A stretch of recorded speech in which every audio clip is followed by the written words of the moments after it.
He was unexpectedly hit by a car. Unbelievably, his phone buzzed with a notification. He stared at the message from the insurance company. The girl, on the brink of death, slowly lost consciousness. But just as life slipped away, her hand brushed against her phone. With a series of beeps, a notification of successful purchase echoed in her mind. After a moment of darkness, she jolted awake. She stared blankly at the crowd around her, the scene as chaotic as a marketplace. A ding-dong sounded. On the screen, a notification about transmigration approval appeared, leaving the already bewildered girl even more confused. You are reader number 3.1415926. It's your turn now. Startled by the sudden voice, the girl flinched. She slowly turned her head. A small dog hovered in the air, a goofy expression on its face. Woof, what you talking about? I'm the transmigration examiner. The girl's confusion deepened. You're already dead. This is the afterlife. The girl slowly began to process the situation. A look of sadness washed over her. Those gods in charge of the afterlife have recently taken an interest in the cultural industry. Have you read any online novels? As the goofy dog explained, the girl gradually learned that the gods of this world, in order to boost their death KPIs, were sending souls into fictional worlds for a second chance at life. The goofy dog, seeing the girl's silence, spoke up again. Woof, do you have a preferred genre? After a moment of silence, the girl abruptly lifted her head. With wide, earnest eyes, she uttered 3 words: romantic fantasy, group pet. Then, as if she'd swallowed a confidence potion, the girl launched into a passionate, enthusiastic account of her bleak life. But as a seasoned reader of countless online novels, she was utterly convinced of her choice. The goofy dog, watching the girl as if she were in a job interview, said with a grin, "Woof, your opinion will be taken into consideration, but whether it's used or not is up to me." With that, it slapped a bone-shaped tablet. The girl stared expectantly at the large screen. A ding-dong sounded. Looking at the information displayed, the girl turned to stone. She had drawn the hell difficulty level. Woof, she was completely petrified.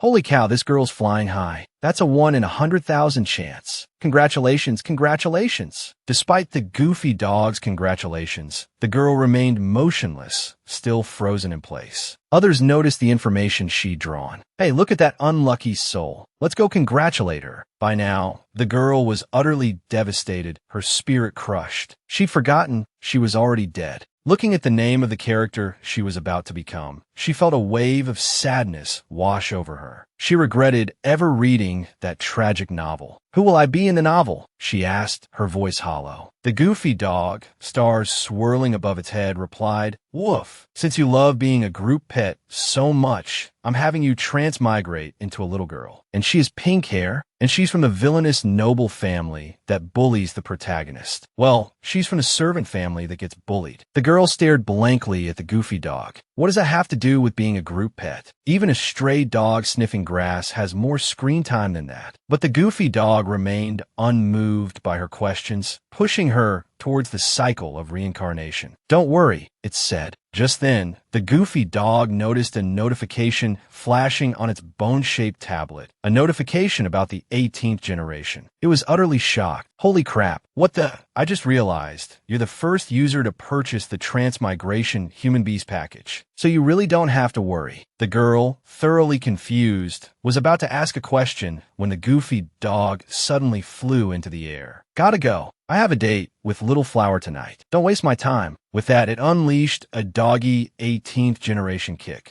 and sent the bewildered girl flying. Arg, I'm not done with you. From young woman to adorable child, but all she wanted was to go home. Ding dong, commencing connection to the Transmigrator Assistance System. As the system's alerts chimed, the girl was roused, her consciousness slowly returning. The girl's eyes snapped open. Staring at her hands in disbelief, she scrambled out of bed and rushed to the mirror. Staring back at her was a little girl with a head full of pink hair. The bewildered girl became even more bewildered. I've transmigrated. After pinching her cheeks for 2.5 hours, the girl slowly came to her senses. After all, being cute wasn't going to help her. She immediately collapsed on the ground, wanting to go back. A map suddenly appeared before her eyes. The girl's face was filled with astonishment. Then she remembered the plot of the novel. But because her memory was so hazy, the girl didn't know what she would face next. She collapsed to the ground again, begging the administrator for help. With a booming sound, a bookshelf sprang up from the ground. The system's voice echoed in her ears. It explained that every book it had ever read left a mark on the shelf. The girl's face lit up with joy. She immediately went forward to find her own story. Among a pile of angst-ridden novels, she found the book. Looking at the complete table of contents, the girl breathed a long sigh of relief. Suddenly, a clever idea struck her. With a greedy look on her face, she asked, "System, are there any other benefits?" A ding-dong sound rang out. The system immediately scattered something on the ground. In an instant, glittering gold coins covered the floor. A total of 120 million. These were all from the Transmigration Longevity package she had purchased just before her death, and she could use them to buy items in the store. With 2 swipes, a panel instantly appeared in front of the girl. Various skills were displayed on it. The system helpfully chimed in, "Little genius learning machine, click wherever you want. Mom won't have to worry about my learning glasses anymore." The system wanted her to spend money, but the girl didn't care and started learning directly. With 2 dong sounds, she selected the memory she needed, just as she was filled with fighting spirit, ready to confront her destiny. A loud bang startled her awake. "Hey, Ailette, you're here after all." Looking at the girl who suddenly appeared, little Ailette was startled. Before she could react, the girl shouted, "Come quickly. She's here. Ailette is hiding here." With the sound of the ground shaking, a muscular woman entered the room. "So you were here, you lazy freeloader. Get to the kitchen and help out." It turned out the newcomer was the head maid and her daughter, Nay. They had always looked down on their family. "Are you talking about me?" Little Ailette was completely confused. The head maid grabbed her tiny body. This good-for-nothing freeloader, who else could it be? The girl had unexpectedly transmigrated into the body of a 3-year-old. Unexpectedly, she was picked up by the head maid and told to help in the kitchen. Just then, 2 more people barged in. "Wait, head maid, Ailette is so young. How can she help in the kitchen?" A man dressed in patched trousers shouted at the head maid. A pink-haired boy beside him echoed the man's words. Little Ailette, still disoriented, looked at the boy with the same hair color as hers, and immediately realized that they were a father and older brother. Although the man was the only remaining alchemist in the Duke's mansion, due to his obsession with singing and dancing, his abilities were not outstanding. "Prince, it's the young master's lesson time now. What are you doing here? Go do what you're supposed to do. And you useless alchemist. She's already 2.5 years old. Do you plan to protect her forever? But isn't a 3-year-old supposed to be exempt from chores?" Hearing Prince's words, Ailette shuddered. Nay was the head maid's daughter. Faced with Prince's questioning, the head maid immediately became furious. "How can my daughter be compared to her? Nay has to learn tea ceremony. How can she do this kind of work? Stop talking nonsense. If you interfere again, I'll tell the madam." Seeing the head maid's blatant favoritism, little Ailette was about to speak when a finger poked her. "Hey, why aren't you crying today? Weren't you scared after I slapped you yesterday? Are you not scared today?" Ailette didn't mind Nay's blatant antagonism. After sorting out the relationships between the characters, she immediately stepped forward. "Head maid, please don't be angry. Leave the kitchen work to me." Looking at her father and brother's worried expressions, she smiled brightly. "It's okay. I'll do a good job." She then opened the system store and purchased the descendant of a great chef skill. With a fearless expression, she thought, "I'll let you little shrimps see the power of an R&B player." Then came a flurry of activity. After washing the broccoli, Ailette grabbed the green onions and began chopping with impressive speed, leaving the surrounding maids utterly bewildered by the tiny girl's proficiency. The carrots and broccoli were now perfectly prepped. The garlic and onions were minced and ready. The king oyster mushrooms were sliced, and the cream was whipped to just the right consistency. Watching Ailette's methodical efficiency, the already astonished maids grew even more so. "My arms ache. Can I rest for a bit?" Seeing Ailette's own desire for a break, a maid quickly agreed. Ailette promptly sat down. 1 second, 2 seconds. Then, she abruptly stood up. "I'm rested. Let's get back to work." The maid stared, dumbfounded by her sudden burst of energy. "Just look at her. It's amazing enough that she finished her own tasks. But now she's encroaching on our territory," they whispered amongst themselves. Unbeknownst to them, Ailette was reveling in the experience points she was gaining. She suspected there would be other rewards for leveling up. The maids, charmed by her diligence, showered Ailette with praise.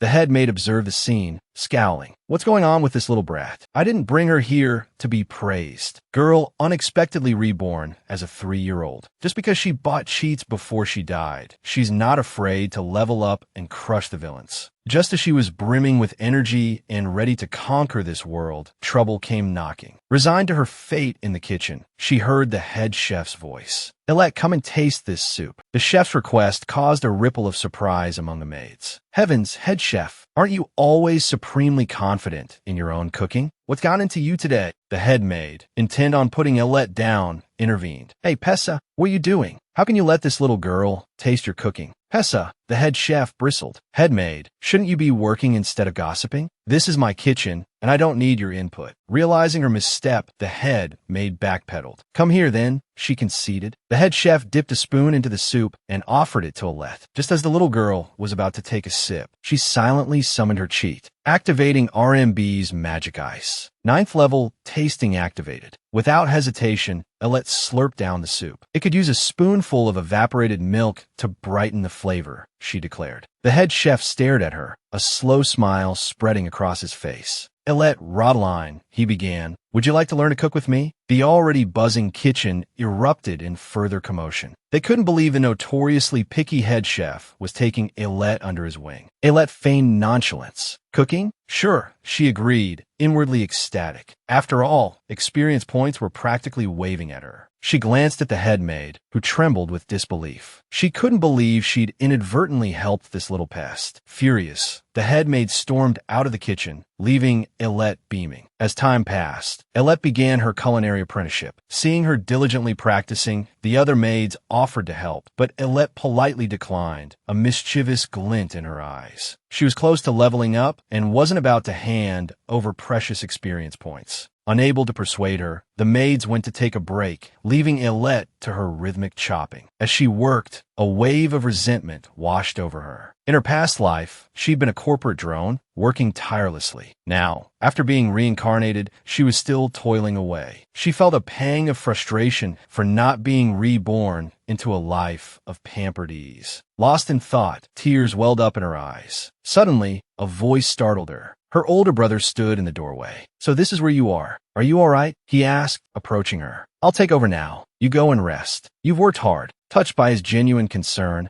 Elette didn't refuse this time. She obediently sat down. Then, she noticed the welts on his hands. What happened to your hands? She asked, alarmed. Prinz looked embarrassed. Oh, it's because the young master got his homework wrong. It wasn't too bad today, though. I finished his homework for him before handing it in. But Elette felt a pang of sympathy for him. This won't do. Let's put some ointment on it. We can go find father together. Prinz, however, refused. No way. If father finds out, I definitely won't be able to go to tutoring. I'd rather get beaten than miss out on magic lessons. Does father even know? Elette was utterly astonished. Elette, what's wrong with you? Didn't we agree? You eat my snacks, and you keep my secret. Prinz was equally puzzled by his sister's unusual behavior. Elette, at a loss for words, decided to just treat him. All right, fine. Let's find some ointment then. I'll help you put on. Prinz, though reluctant, was touched. Little Elette, this is the first time you've called me brother. He was the Duke's tutoring companion, subjected to daily beatings by the Duke's son. Yet, he adored his little sister. Unfortunately, she had always disdained him, refusing to call him brother. Today, hearing her call him brother brought tears to his eyes. Elette, this is the first time you've called me that since you were 2.5. Elette, upon hearing this, could only offer the truth. Unsure what to say about the original Elette's precociousness, she added, kitchen work is really tiring, you know. Thankfully, Prinz changed the subject. Wiping sweat from her brow, Elette replied, oh, yes. Yes. The kitchen is so tiring. That's why I've suddenly become so mature. I'll definitely call you brother properly from now on. Just forget about what happened before, okay? Prinz beamed. Really? You promise? He then blushed, feeling like his previous sister had been an imposter. He immediately resolved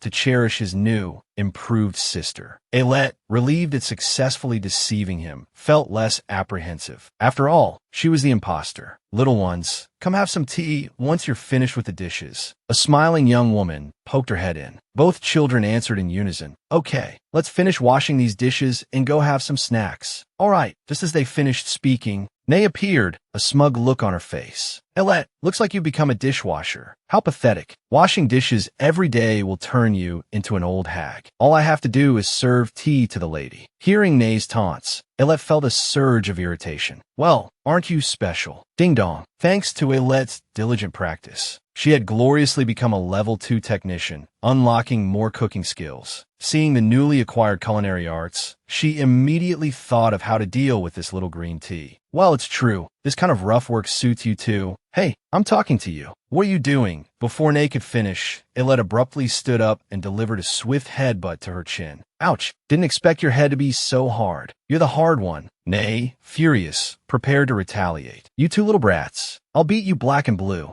Just then, Nay's supervisor called out to her. Nay, stop that nonsense. You're supposed to be attending to the lady. Goodness, how can you be so foolish? Have you even measured the tea yet? Seeing that it was Isabel, Nay stammered, unsure what to say. Elette, seeing her opportunity, dashed over. Head chef, can I make today's tea and snacks? I want to make some tea for all the hardworking ladies, so they can relax. The head chef, seeing this, agreed. As the hot water flowed, Elette's movements were fluid and practiced, astonishing the nearby maids. Everything's ready, ladies. Seeing the exquisite tea and snacks Elette had prepared, the kitchen erupted in excited chatter. After taking a sip of Elette's tea, one of the maids exclaimed, "Wow, this tea is amazing." Isabel, observing everyone's reaction, immediately expressed her desire to try some. "Don't mind if I do." As Elette offered her a cup, Isabel, no longer bothering with pretense, took the cup and drank. She froze, stunned. Well, you've certainly done it now. The 3-year-old prodigy was on a roll. Not only could she make stir-fried watermelon rind, but she could also brew a mean cup of green tea.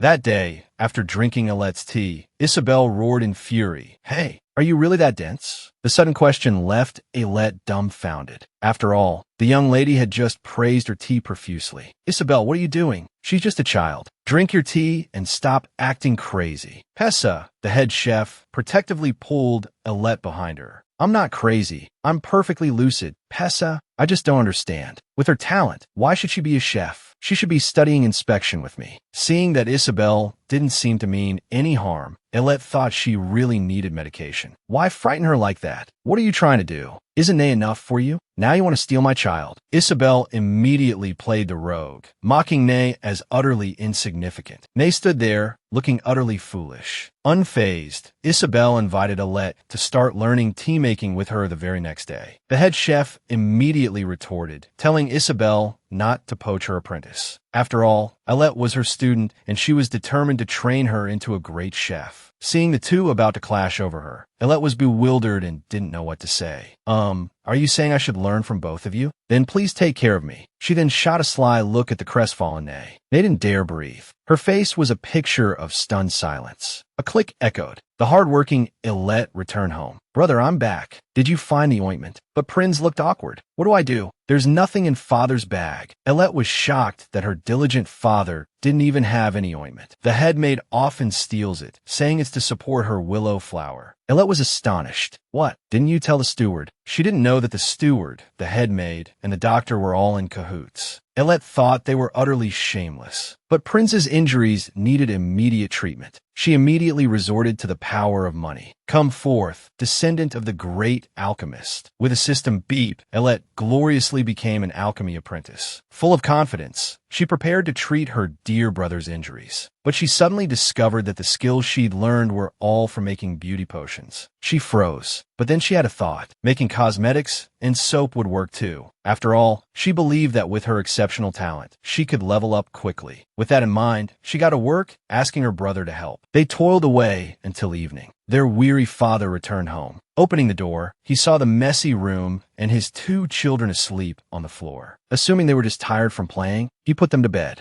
Then a bottle on the table caught his eye. He saw the note his daughter had left him. It was filled with apologies and instructions to give the soap to the servants and the beauty potion to the countess as a gift, since all women loved beauty. The man was stunned. Did my daughter make this? Looking at the exquisite bottle, he couldn't resist trying it out. He opened a bottle of the potion and rubbed it on his hand. A wave of non-sticky freshness washed over him. He was captivated, feeling it was no less impressive than Escator tea. He turned abruptly to his sleeping children. Wow, daughter, you're amazing. Tomorrow, I'll start teaching you metalworking. The gifted child, not yet grown, could cook and brew tea with ease. Adults were vying for her attention, simply because she wasn't a native. She had unexpectedly transmigrated into this family. The power of microtransactions was making her increasingly powerful. In her past life, she was a nobody orphaned and constantly scorned by relatives. Here, she not only had a dad in overalls, but a loving older brother too. Then, one night, she dreamt of her parents from her previous life. Tears streamed down her face. "Don't leave me, Daddy." The man held her tight. "Chill. Did you have a bad dream? Don't be scared. Daddy's here." Ilette opened her eyes, confused, and saw her new father before her. "Daddy will stay here with you until you fall asleep." Ilette was speechless. "It's a promise," the man agreed. With that assurance, little Ilette, tears clinging to her lashes, drifted off to sleep. When she woke again, however, she was mortified. After all, as a proper young lady of the 21st century, to have two men holding her hands after she'd uttered such embarrassing words. She wanted the earth to swallow her whole. Humiliated and wide awake, Ilette decided to delve back into the story. She read how the male protagonist arrived at the Duke's estate and was greeted by her grown-up brother, Prinz. To her surprise, Prinz then led the protagonist to his own room. It was at this point that Ilette realized she was just a minor, insignificant character, barely mentioned in the narrative. This realization filled her with dread as she nervously read about the protagonist's tragic fate. Apparently, deep within the Duke's city lay a sealed dungeon. One day, the protagonist ventured there to,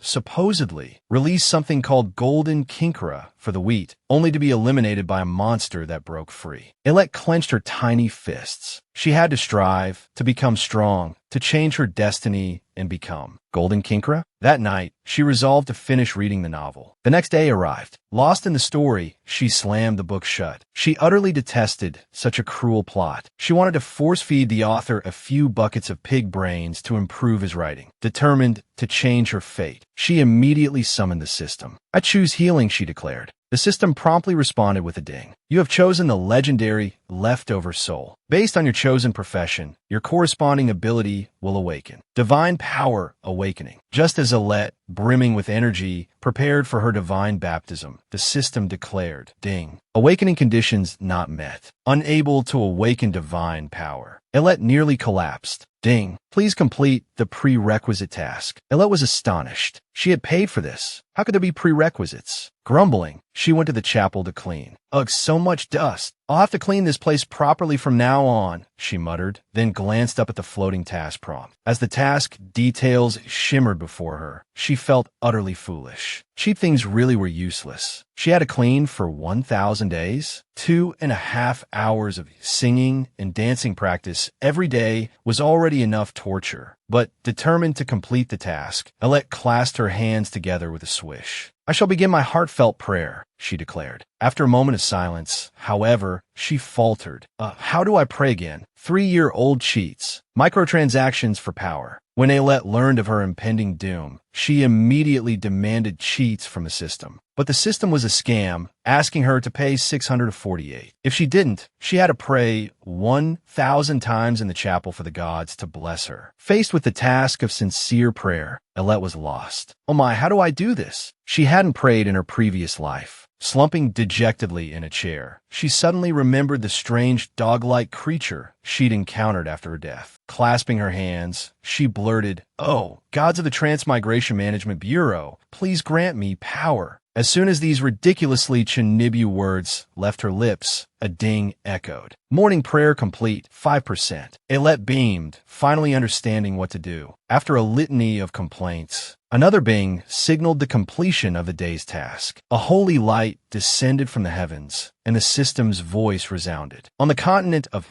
Terra, from a spirit of creation, arose the flame spirit. His life. Ilette froze, giving a thumbs up. After all, she was the first 3-year-old to found a religion. Though she heard numerous complaints from other systems, relying on the flame spirit, she clenched her fists, determined to be a devout follower. Meanwhile, back at the Duke's estate, the Duchess was using the skin toner Ilette had made. Sandra felt utterly fabulous. Beside her, Bianca interrupted her mother. You seem preoccupied with your skincare routine. You haven't been listening to a word I've said. Sandra's face flushed with embarrassment. Oh, nonsense, darling daughter. Where were we? I was discussing the future prosperity of the Gillette family. We're renowned swordsmen, but since grandfather passed, there's no one of consequence left. If my foolish brother inherits, our decline is inevitable. Bianca's outspoken words deepened Sandra's embarrassment. The idea that her 5-year-old daughter harbored such thoughts was unsettling. Madam, miss, the refreshments are ready. Thankfully, Isabel's arrival with their treats spared Sandra further awkwardness. Bianca, about to continue her pronouncements, suddenly stopped. Her eyes fell on the tea on the table, a peculiar sight. After all, who garnished tea with what looked like a miniature garden? This is a fruit tea made by Roderick's daughter, Elette. She has an incredible talent for these things. I plan to take her under my wing. Sandra spoke with unconcealed admiration. She had just used the skincare product gifted by Alette's father and felt utterly rejuvenated. Have the kitchen send her more pastries, she instructed. This piqued Bianca's interest. She decided to meet this alchemist's daughter. Where is she now? She inquired. Meanwhile, oblivious to all this, Alette was busy harvesting tomatoes. She admired the plump, ripe tomatoes with a sense of accomplishment. Just as she was about to gather her full harvest, her basket was snatched away. Alette froze. She stared at the haughty-faced boy. Prince's sister. What are you looking at? Alette stood dumbfounded, recognizing the notorious brat from the Earl's estate. Before she could claim her basket, the boy, ignoring her completely, began pelting the nearby servants with the tomatoes. He cackled with delight, a picture of childish cruelty. Soon, the basket was empty. Hey, Prince's sister, pick me some more tomatoes. The boy, it seemed, was living a charmed life. Not only could he become stronger just by spending money, but the gods themselves seemed to favor him. One day, Ella was picking melons in the small garden when her basket was snatched by the same arrogant boy. Prince's sister, what are you looking at? Without waiting for a response, the young tyrant began hurling the melons at the working servants. He shrieked with laughter, the picture of gleeful malice. In moments, the basket was empty. Hey, Prince's sister, give me more melons. Elette, having no choice, obeyed. But inwardly, she seethed at his wasteful behavior. Just as the boy was about to invite her to join his game, he noticed the melon in his hand was rotten, crawling with tiny, adorable maggots. He recoiled in disgust, ready to run to his mother. Oh, I'm so sorry, young master. I was in such a hurry to pick the melons, I accidentally grabbed a bad one. Elette's voice was apologetic, though inside, she felt no remorse for his wasted food. She grabbed a cloth and began wiping the boy's hands. They're all clean. Now, shall we continue our melon tossing game? Before she could finish, the boy fled, muttering threats and ordering Elette not to tell anyone what had happened, lest she face his wrath. Elette, speechless, could only stare after him. As she turned to return to the kitchen to practice her watermelon rind stir-fry, a furious voice stopped her. Hey,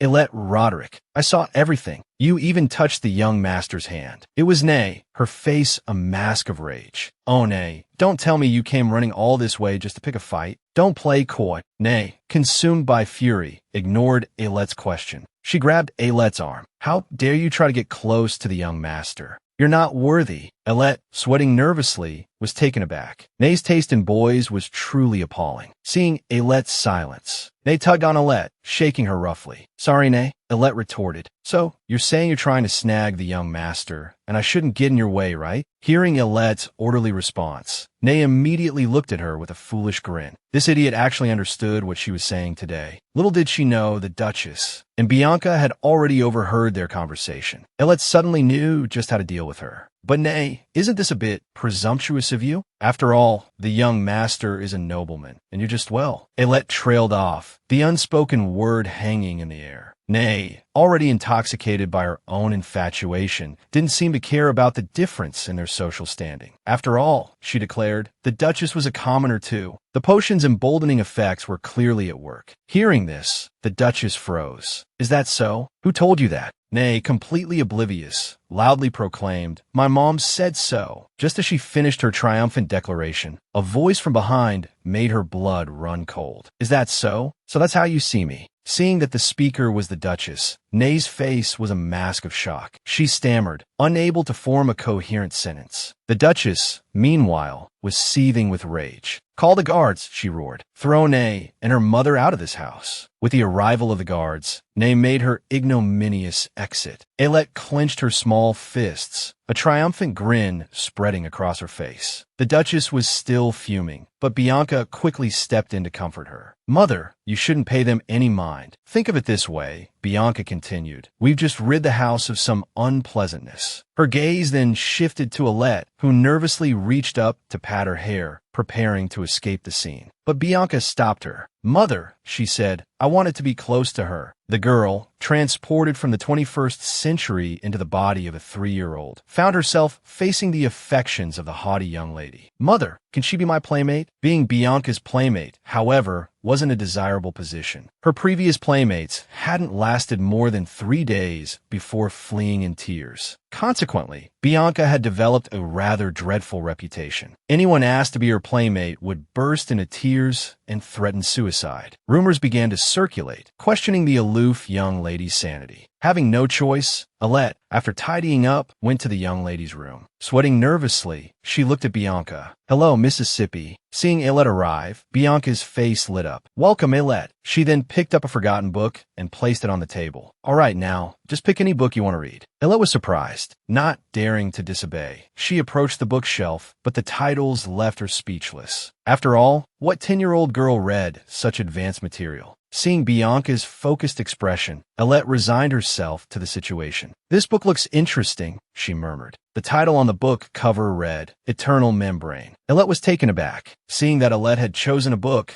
Bianca told her to make herself comfortable and not to worry about her. Ailette, taking her at her word, sprawled on the sofa, only to realize she couldn't understand a word. She went back to the bookshelf, intending to find something simpler. Why are you choosing the Bible? Bianca asked, bewildered. Because if I don't understand the Bible, Ailette replied, I won't be able to understand this world's culture. Bianca stared, dumbfounded, thinking Ailette truly was extraordinary. Little did she know, Ailette simply wanted to decipher the eternal membrane she'd just picked. Without understanding the cultural context, the book was incomprehensible. Bianca was impressed by Ailette's insightful approach to learning. Wanting to test Ailette further, she interrupted her reading. Let's play with dolls. Ailette was taken aback by the request. Well, we've been reading for 2.5 days, Bianca explained, so I want to do something else. What do you think? Knowing she couldn't refuse, Ailette agreed with a smile. After all, having grown up watching Teletubbies, child's play like this was easy. When Bianca brought out her dolls, Ailette, like a child from the countryside, stared at the exquisite toys in awe. I'll assign the roles, Bianca declared, picking up a female doll and a teddy bear. I'll be the Duchess and the Maid, and you can be the unfaithful Duke, with a young and cunning mistress. Ailette stood there, utterly dumbfounded. Something fell off about this whole setup. Suddenly, a dramatic ha rang out. Finally, I've found you.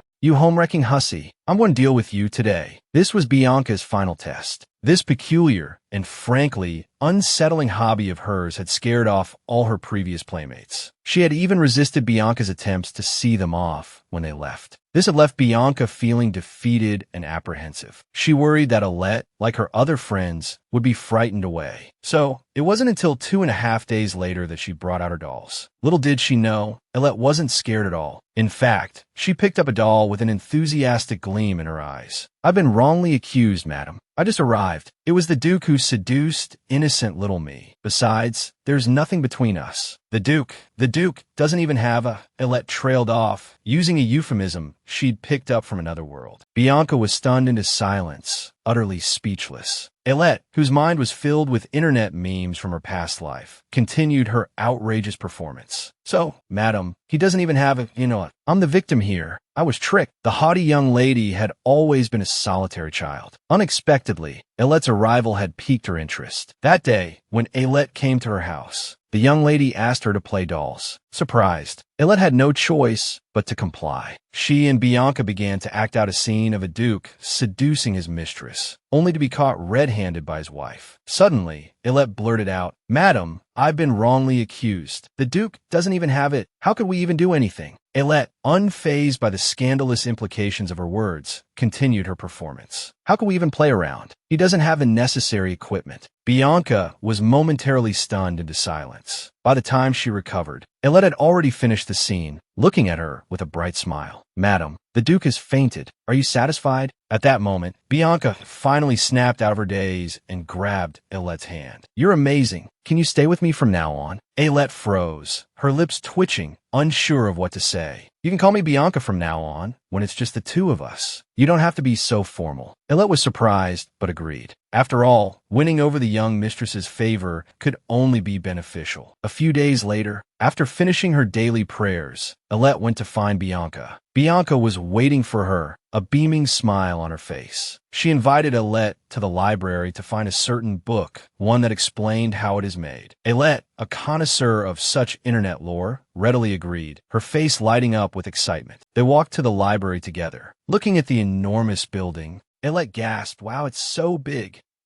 Bianca, puffing out her chest with pride, told her to stop dawdling and help her find the book. Just then, Bianca froze. The vast library suddenly seemed eerily ominous. "What's wrong, Bianca?" "Nothing. Let's just get the book and leave quickly." Bianca felt a growing unease, but she stepped into the silent library. Elette followed close behind. "Found it. This is it." Bianca held a dark red book and pulled it from the shelf. "Bianca, something feels wrong. Is the library always this creepy?" Bianca didn't answer. A strange light flickered in the space where the book had been. A black crack appeared out of thin air, as if trying to pull Bianca in. An unsettling sound echoed through the air. With a whoosh, Elette grabbed Bianca's hand, and both of them vanished from the silent library. A cough broke the silence. Bianca stirred and shakily got to her feet. Before she could speak, Elette gasped, staring ahead. Before them lay a desolate graveyard. Bianca trembled, wanting to go home. We were just in the library. What happened?" Little Elette, her face slick with cold sweat, realized where they were. The system notification bar above them displayed the grim news. They had entered a level 1 dungeon, the cemetery buried beneath Count Gillette City. "We're doomed," Elette thought, recalling the novel's plot. She knew this was the day the original character met her demise, but she hadn't expected Bianca to be dragged into this dangerous place with her. That explained why Bianca wasn't mentioned in the original storyline. Bianca, now also aware of their predicament, was at a loss. They could only leave this perilous dungeon by defeating its master, but they were just children, utterly powerless. Elette immediately resolved to protect her. She called out to the system, bewildered. Why has the dungeon difficulty become this? Shouldn't it be safe during the newbie protection period?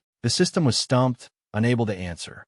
Elette's face contorted with indignation. "I trusted you. You're trying to kill me, a newbie? Are you even human?" Tears streamed down her face, shocked by this betrayal. The deity protecting Elette was equally speechless. Outwitted, Elette could only pray for divine intervention. "Please adjust the dungeon's difficulty, or at least give me super strength," she pleaded. As the deity pondered, a rumbling echoed from the distance. Skeletons clawed their way out of graves, encircling Elette and Bianca. The sudden appearance of the skeletons terrified Bianca. Elette, desperate, again implored the deity for help. With a celestial ding-dong, the Genesis Flame Spirit prepared to bestow a new skill. Elette eagerly checked the skill details. "This is awesome." The lilies of Count Murat's city were about to bloom. Elette and Bianca, searching the library for clues, were suddenly engulfed in an eerie light. It transported them to the skeletal grounds beneath the city. Sensing the imminent danger, Elette frantically prayed to the Genesis Flame Spirit for protection. Seeing its favored follower on the verge of death, the spirit swiftly granted her a new skill. "Wow, this is insane." Meanwhile, the skeletons continued their advance. Elette grabbed Bianca's hand. "Don't be afraid, Bianca. I'll protect you."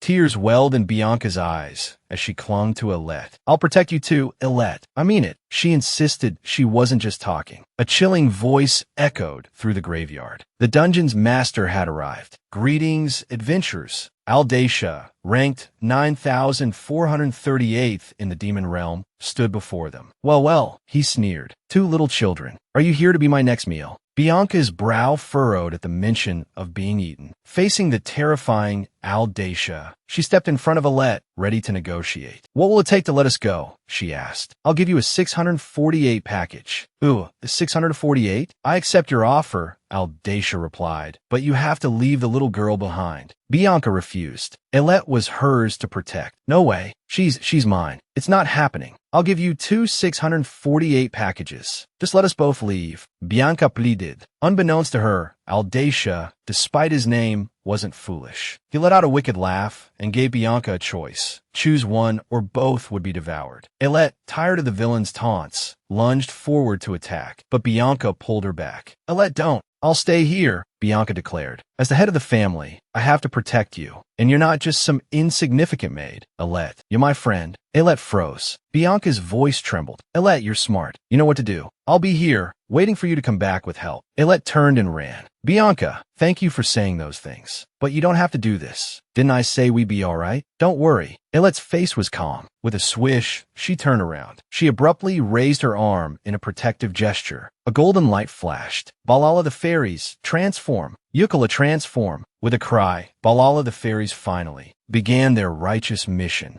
Balala the fairies, with a single call, will make the most beautiful dreams come true. With the power of love, my magic will conquer the darkness and sorrow. Only then can we grow. Upbeat music suddenly began to play. Aldacia was instantly terrified. Impossible. You can use holy power? Haven't the gods vanished for centuries? It seems you don't know yet. There's already a divine successor. Elette prepared to use her abilities to destroy him, but a keyboard suddenly appeared. Elette was dumbfounded. Well, talk about a surprise. Seeing Elette frozen, Aldacia quickly formed a Rasengan, preparing to take her down. Strike while the iron is hot. You dare hesitate. He pushed his power, the Rasengan growing larger. At the same time, the search was complete. Elette snapped back to reality. Raikarudo, Arigato, Prepara tutti, BZZT. Synchronization with the Vice God is too low. This skill cannot be used. Elette was stunned. What? Aldacia had finished charging. He launched the Rasengan. Die, little girl, Bianca cried out, urging Elette to react. Elette, finally reacting, saw Guardian Shield on the display. Without time to think, she quickly deployed it, blocking Aldacia's attack. Then, in one go, she prepared to finish him. God of hostages, grant me strength. A transmigrated girl with magic can not only easily crush scum, but also dominate. The gods also favor her. A rich young lady even wants to engage in Yuri with her. Unexpectedly, one day, she and Bianca accidentally crossed over to Aldacia's home. To avoid being beaten,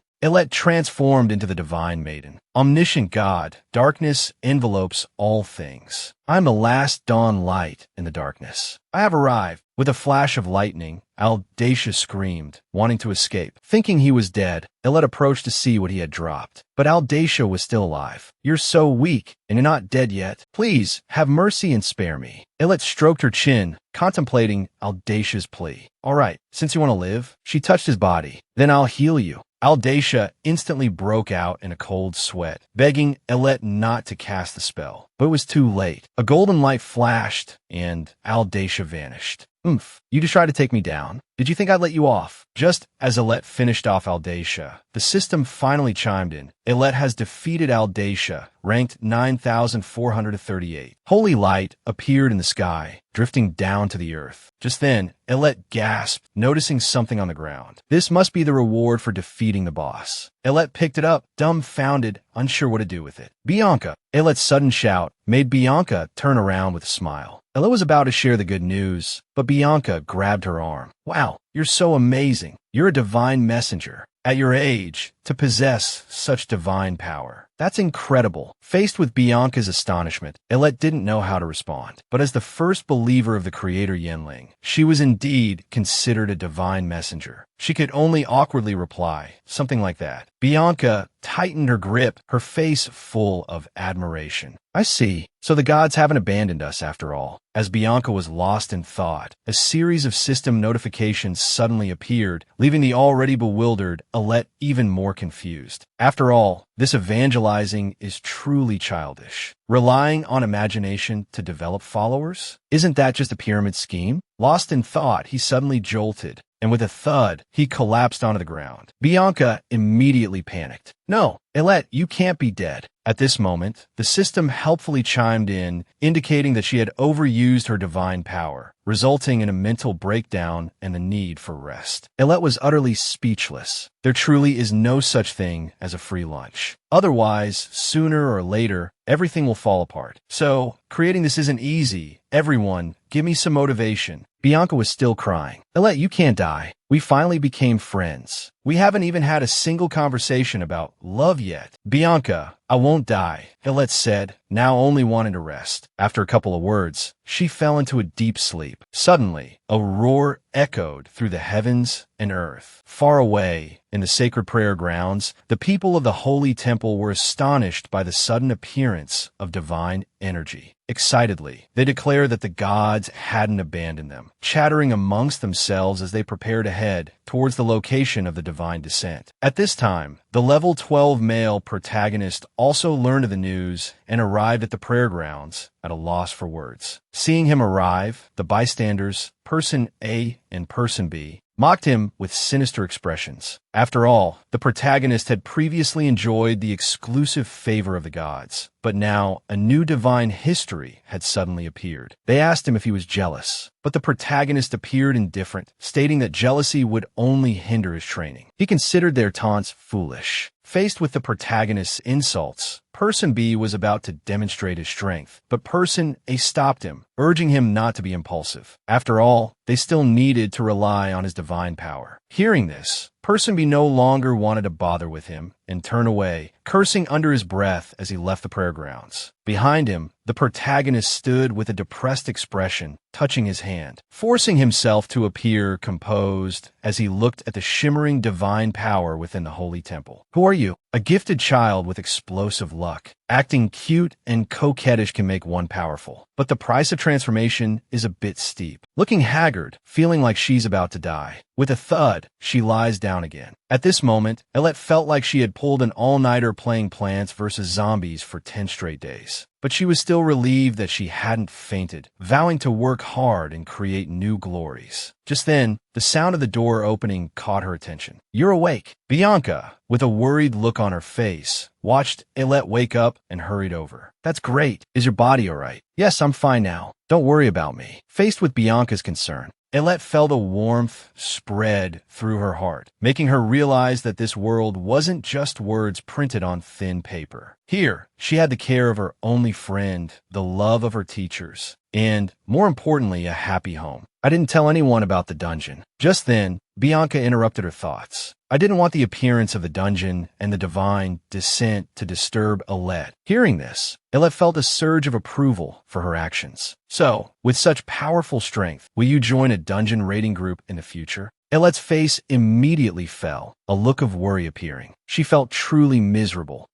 Izopozizo. "Then I'll help you too. Although I can't fight, I can handle the logistics for you." Listening to Bianca's sincere words, Aylett was speechless at her dedication and immediately embraced Bianca in a grateful hug. "Thank you." She tightened her arms, not wanting to let go. After a moment of affectionate embrace, the two began discussing how to exit the dungeon. Under normal circumstances, after the boss is defeated, the dungeon's difficulty decreases significantly, allowing adventurers to enter and gather resources. But another method is to close it. Aylett fell into deep thought, considering closing the dungeon. After all, it was desolate inside, a place even dogs wouldn't go. Just then, Bianca mentioned that they were able to escape safely thanks to Audacious skeletal minions. Aylett was instantly bewildered. Bianca then explained the reason. "I was lucky at the time. A skeleton that hadn't yet died was quietly approaching me. I immediately threatened them, saying they could either help carry you out or they would meet the same fate as their neighbors, their souls returning to the heavens." Aylett was rendered speechless. However, Bianca's words reminded her of something. She immediately rummaged under the bed and found, with Aylett's delighted exclamation, he held a book reverently in both hands. The Book of Evil Spirits, infamous throughout the underworld. This This was his newly acquired skill, capable of instilling terror in the hearts of the undead. His eyes lit up with excitement. He abruptly stood. "Let's go." Bianca, utterly bewildered by Ailette's sudden enthusiasm, asked where they were going. Ailette, a mischievous grin spreading across her face, replied, "Come on, we're going to get rich." With a whoosh, Ailette arrived at her domain. She surveyed the skeletal minions below with a cunning glint in her eyes. Her powerful aura made them tremble, unsure how to escape her gaze. Bianca, meanwhile, remained clueless as to how they were going to make any money or what Ailette planned to do. "Look at this vast land," Ailette declared, "and all these laborers, obedient out of fear. Isn't this the perfect opportunity to get rich?" With that, she unleashed her supernatural power. "All right, boys, time to farm," she commanded. The barren land stretched before them. A prince had once dreamed of transforming this wasteland into a vibrant paradise, but the powerful evil spirits had shattered his dream. He became one of Aldasha's skeletal minions, wreaking havoc for years. Finally, the tide turned. He thought his days of misery were over. But this whimsical girl had other plans. She put them to work farming for her. The prince's dream, however twisted, was finally realized. With the skeleton's help, Ailette wasted no time. Grabbing a shovel, she joined them in tilling the soil. Across the desolate landscape, they dug holes, filled them with dirt, and counted 1, 2, 3, 4, 5. Their own soil, their own land. The skeletons longed to give up. They thought that with Aldasha gone, they would finally find peace. But now they had Ailette, a different kind of tyrant. But the skeletal prince, his dream fulfilled, worked with surprising zeal. He urged his fellow minions on. "Don't slack off if you want to live. Who knows what this Ailette is capable of? Maybe one day she'll finally let us rest in peace." But the weary skeletons had no desire to farm and naturally started to slack off. Unfortunately, this caught Ailette's attention. "Hey, you lot, what do you think you're doing?" "I heard every word." The skeletons jumped, startled, and frantically returned to their work. As the sun began to set, Ailette, exhausted from the day's labor, prepared to rest. In a sudden act of generosity, she summoned a nearby skeletal minion. "Go dig 7 graves over there," she instructed. The skeletons exchanged furtive glances, assuming that 7 more tyrants had perished. Ailette's roar silenced their whispers. The skeletons stood at attention, terrified. "I see you all rest in graves, don't you? There's 7 of you. Shouldn't there be 7 graves? Or are you 7 gourds, 7 children, 7 brothers, 1 family, needing only 1 grave?" The skeletons, hearing about their own graves, were overjoyed. Before, the skeletal population had been so overcrowded that they had to share graves, 15 or more crammed into one. Every morning, they had to check if any of their bones were missing. As they reveled in the prospect of having their own graves, Ailette added another enticing offer. "If you work hard," she promised, "I'll give you each a tombstone with your name engraved on it, and I'll cover them with beautiful flowers. After all, you were once human, weren't you?" The thought of flowers and personalized tombstones stunned the skeletons. These were things they had yearned for since their deaths. They now saw Ailette not as a tyrant, but as a saintly warrior come to deliver them. Overcome with gratitude, they approached Ailette with the utmost reverence. Before she could react, they lifted her onto their shoulders. They tossed her high into the air, silhouetted against the setting sun. Bianca watched Ailette and the skeletal minions with a warm smile. Time passed, day after day. Ailette and Bianca returned to their secret domain. Time flowed differently within the dungeon. A week inside was equivalent to 3 weeks outside. Ailette and Bianca were delighted by this accelerated growth cycle. The shorter harvest periods were a boon to their enterprise. Ailette's attention was drawn back with a gasp of wonder. The once barren land was now covered in lush green grass, swaying invitingly in the breeze. A cool, clear river flowed merrily into the distance. "Wow, it's beautiful," she exclaimed. The girl's charisma was so potent that the skeletons were all vying for her favor. That day, Ailette and Bianca came to inspect the land, only to find the once barren expanse now teeming with life. Lush green grass swayed invitingly, and a cool, clear river babbled on its way to the distant horizon. Ailette's face lit up with delight. "Wow, it's beautiful." The skeletal minions, seeing Ailette approaching for inspection, startled. They clattered towards her, and with a sudden flourish, a withered flower appeared in one skeleton's hand. It seemed eager to show Alet the fruits of their labor. "You've already harvested something so quickly?" Alet exclaimed, surprised. The skeletons continued their eager offerings, vying to be the first to have their tombstones inscribed. A basket, overflowing and nearly obscuring her small frame. Alet struggled to reach Bianca's side, praising the skeleton's diligence. Bianca, equally delighted, wondered how Alet would carry everything back. "A merchant always has a trick up her sleeve." Alet winked, opening a satchel. A flash of light, and the overflowing bounty vanished. Bianca clapped, still puzzled by what sort of magic Alet had employed. The bag, Alet explained, was the one Aldacia had given her. With 50 square meters of dimensional space, it could hold thousands of, well, anything really. "I'm going to take all of this back and make potions," Alet declared, eager to return. Bianca then presented the business plan she'd been developing, outlining their joint venture. Alet, impressed with Bianca's competence, carefully reviewed the document. Just as she was fantasizing about her impending wealth, the system interrupted her thoughts. An update was imminent. Alet waved to Bianca, indicating she needed to inspect the farm. Moving aside, she quickly brought up the update log, eager to see what improvements were coming. As she scrolled through the list, something caught her eye. The shop now offered an item that could change a transmigrator's genre.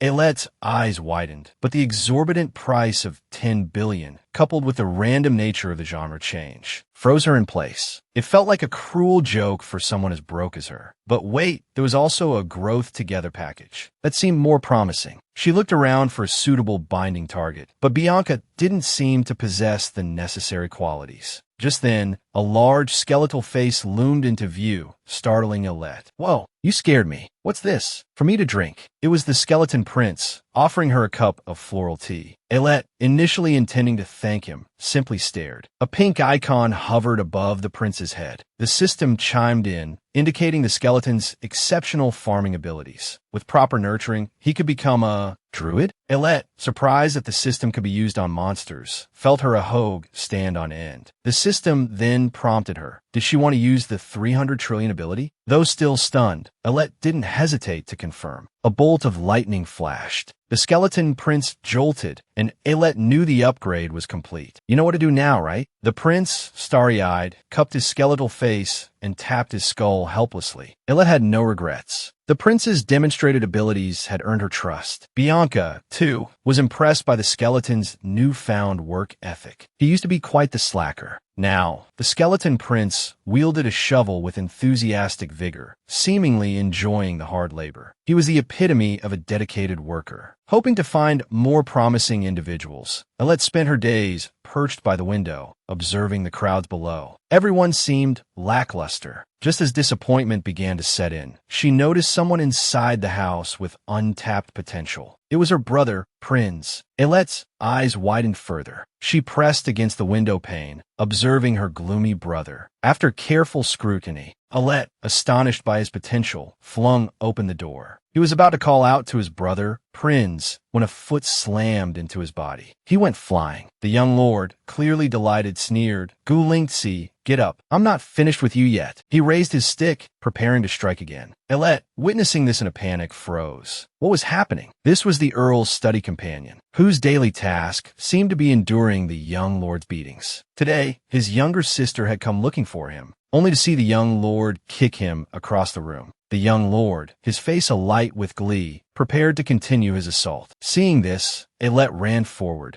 her small body shielding the fallen prince. The young lord recognized the newcomer and scowled. "Bianca," he snapped, gesturing for Alet to stop interfering with their practice. But Alet's gaze was firm. "Practice?" she questioned boldly. "With our status difference, how can this be considered practice?" Her eyes then locked onto her brother's. "Isn't this just one-sided bullying?" Alet's defiance piqued the young lord's interest. With a cruel smirk, he invited her to join the practice. Prinz, hearing this, struggled to his feet, weakly positioning himself in front of Alet, determined to protect his sister. His eyes were cold as he stared down the young lord. This only further enraged the bully, who raised his stick to strike. A furious shout stopped him. "Brother, you're being utterly ridiculous." It was Bianca, her face flushed with anger. She strode to Alet's side, glaring at her brother. How long are you going to act like a child? The young lord, visibly intimidated, stammered, unable to answer.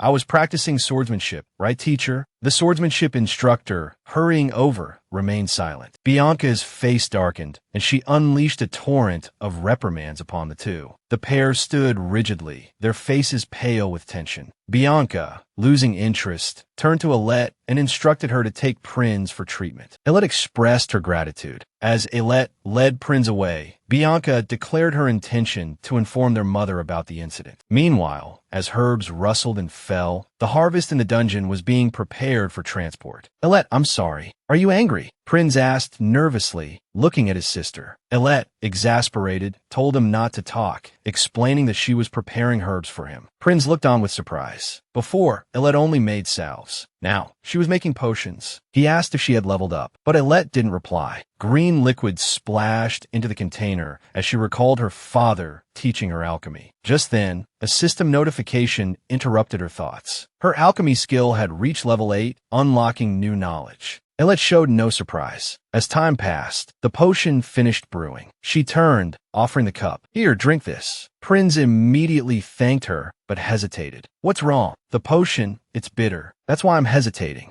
Alette, exasperated, made to take the potion back, prompting Prinz to quickly gulp it down. Alette looked on with relief, suddenly remembering how her brother in her past life also disliked bitter things, always wanting chocolate or milk-flavored medicine. Lost in thought, Alette stared at the herbs on the table. Then, inspiration struck. She snatched the potion back from Prinz. I'll be right back, she declared, and then began working furiously. Various ingredients were added. With a small pop, a cup of dark, unidentifiable liquid was complete. Here, brother, drink this. Prinz stared at the concoction, which looked deadly at first glance. But knowing it was from his sister, he steeled himself and prepared to drink. He froze, surprised to find it unexpectedly delicious, with a sweet chocolate flavor. Deeply touched, he exclaimed, Alette, you're amazing. But every time I let you see me looking so pathetic, I don't want to let to see me holding my hand like this. It's just embarrassing. Brother, you're very capable, you know. I know that very well. Above Prinz's head, a prompt appeared, indicating his immense potential in swordsmanship. Alette, without hesitation, activated her superpower. She was prepared to give her brother a significant boost. Then let brother take his revenge himself. He was just a bullied study companion. But his sister, to make him strong, used a pay-to-win cheat, making him incredibly powerful. With a swift 1-2-3, Prinz knocked the young lord onto his backside. The beaten young lord, crying and wailing, wanted to go home. Prinz stared blankly, bewildered by his own strength. The young lord, however, was far from accepting defeat. He couldn't believe that his former punching bag had just beaten him. He thrashed on the ground, desperate to retaliate against Prinz. Meanwhile, the swordsmanship master clapped enthusiastically. After all, it had been a long time since he'd seen such a promising talent. He stepped forward excitedly, offering Prinz pointers. The young lord, witnessing this scene, seethed with rage. He roared at the swordsmanship master, demanding to know if the lesson wasn't meant for him. The master merely offered a casual dismissal, continuing to instruct the study companion. Jealousy and resentment festered within the young lord. He kicked a wooden sword at his feet. Then, standing there dumbfounded, a sinister thought took root. The very next day, Prinz, under the direction of a random servant, carried some items, pondering his newfound strength over the past few days. He was oblivious to the danger that was about to find him. A figure leaned over the platform above. The young lord, a wicked grin on his face, prepared to strike down the unarmed study companion. With a crash, the young lord, seizing his opportunity, shoved a flower pot over the edge. The pot plummeted towards the unsuspecting Prinz. Prinz, startled, grabbed a shovel in his hands. With a single, sweeping crescent moon slash, he shattered the first flower pot. The young lord, utterly terrified, crouched down. With a whoosh, the second flower pot was flung away. It smashed against the pillar in front of the young lord, who shrieked for his mother. Prinz, however, looked on in astonishment, wondering who had just attacked him. The young lord had already fled, yelling that he wouldn't dare do it again. Hearing the familiar voice, the bewildered Prinz grew even more confused.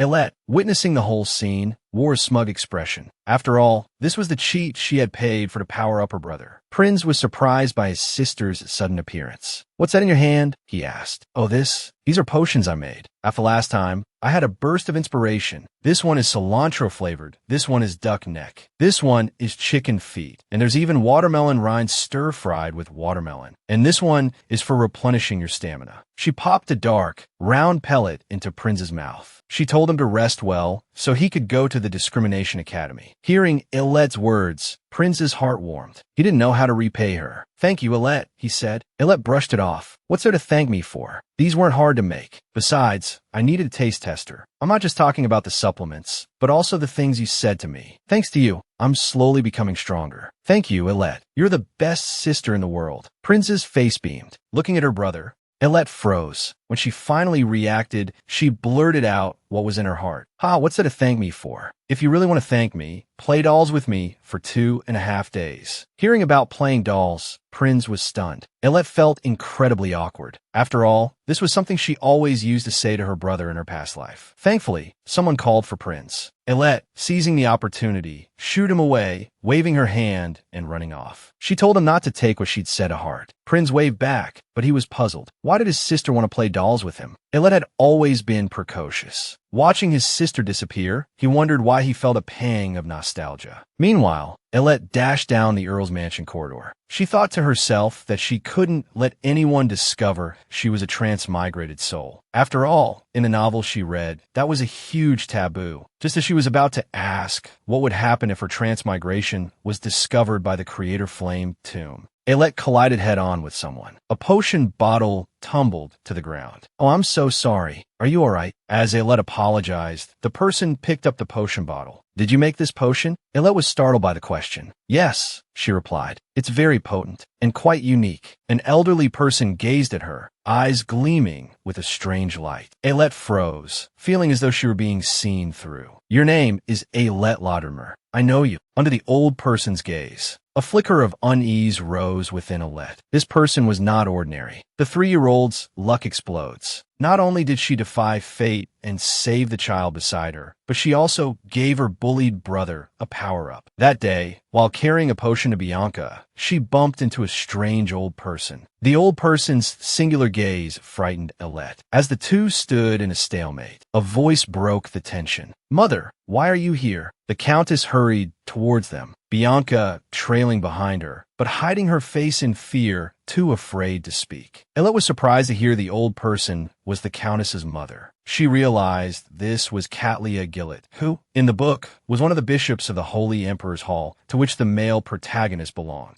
She also possessed a special ability. Thankfully, the Countess's arrival spared Ilette further awkwardness. Watching them depart from the floor below, Ilette understood why the old woman had scrutinized her. It felt truly magical to see a character so prominently featured in the novel. She then began to anticipate her first meeting with a male protagonist. She wondered if he would be a breathtakingly handsome, peerlessly invincible young man, lost in her daydreams and chatting with the Creator Flame tomb. A sudden knock startled her. "Ilette, are you in there?" Recognizing Bianca's voice, Ilette rushed to open the door. "Bianca, come in quickly. What brings you here? Shouldn't you be with the Countess?" As Ilette questioned her, Bianca shivered. "It's better if I'm not there." Ilette was surprised by these words. "Because grandmother hates me. It's always been like this. She never talks to me. She doesn't even want to look at me. But she's not a bad person. There must be a reason why grandmother treats me this way." Hearing Bianca's sorrowful words, Ilette didn't know how to comfort her. Looking at Bianca, clearly heartbroken yet still defending her grandmother, Ilette reached out and took her hand. Just as she was about to explain the reason, another urgent knock interrupted her. The door opened and the butler entered. He started to speak, then noticed Bianca and looked surprised. "Miss, you're here too?" Bianca was puzzled by the butler's sudden appearance at Ilette's home. The Countess wishes to see Ilette Laudermer. Hearing that her grandmother wanted to see Ilette, Bianca froze. She was suddenly afraid, thinking her grandmother, who disliked her, was going to separate her from Ilette, a commoner, because they were friends. They both trembled, unsure how to prevent this tragedy. "I want to go with her too." Hearing Bianca's plea, the butler quickly refused, explaining that the Countess wished to see Ilette alone. At that moment, Ilette smiled and stopped Bianca from saying anything further. "Bianca, it's all right. I have a plan." In the garden, Katlia was already waiting.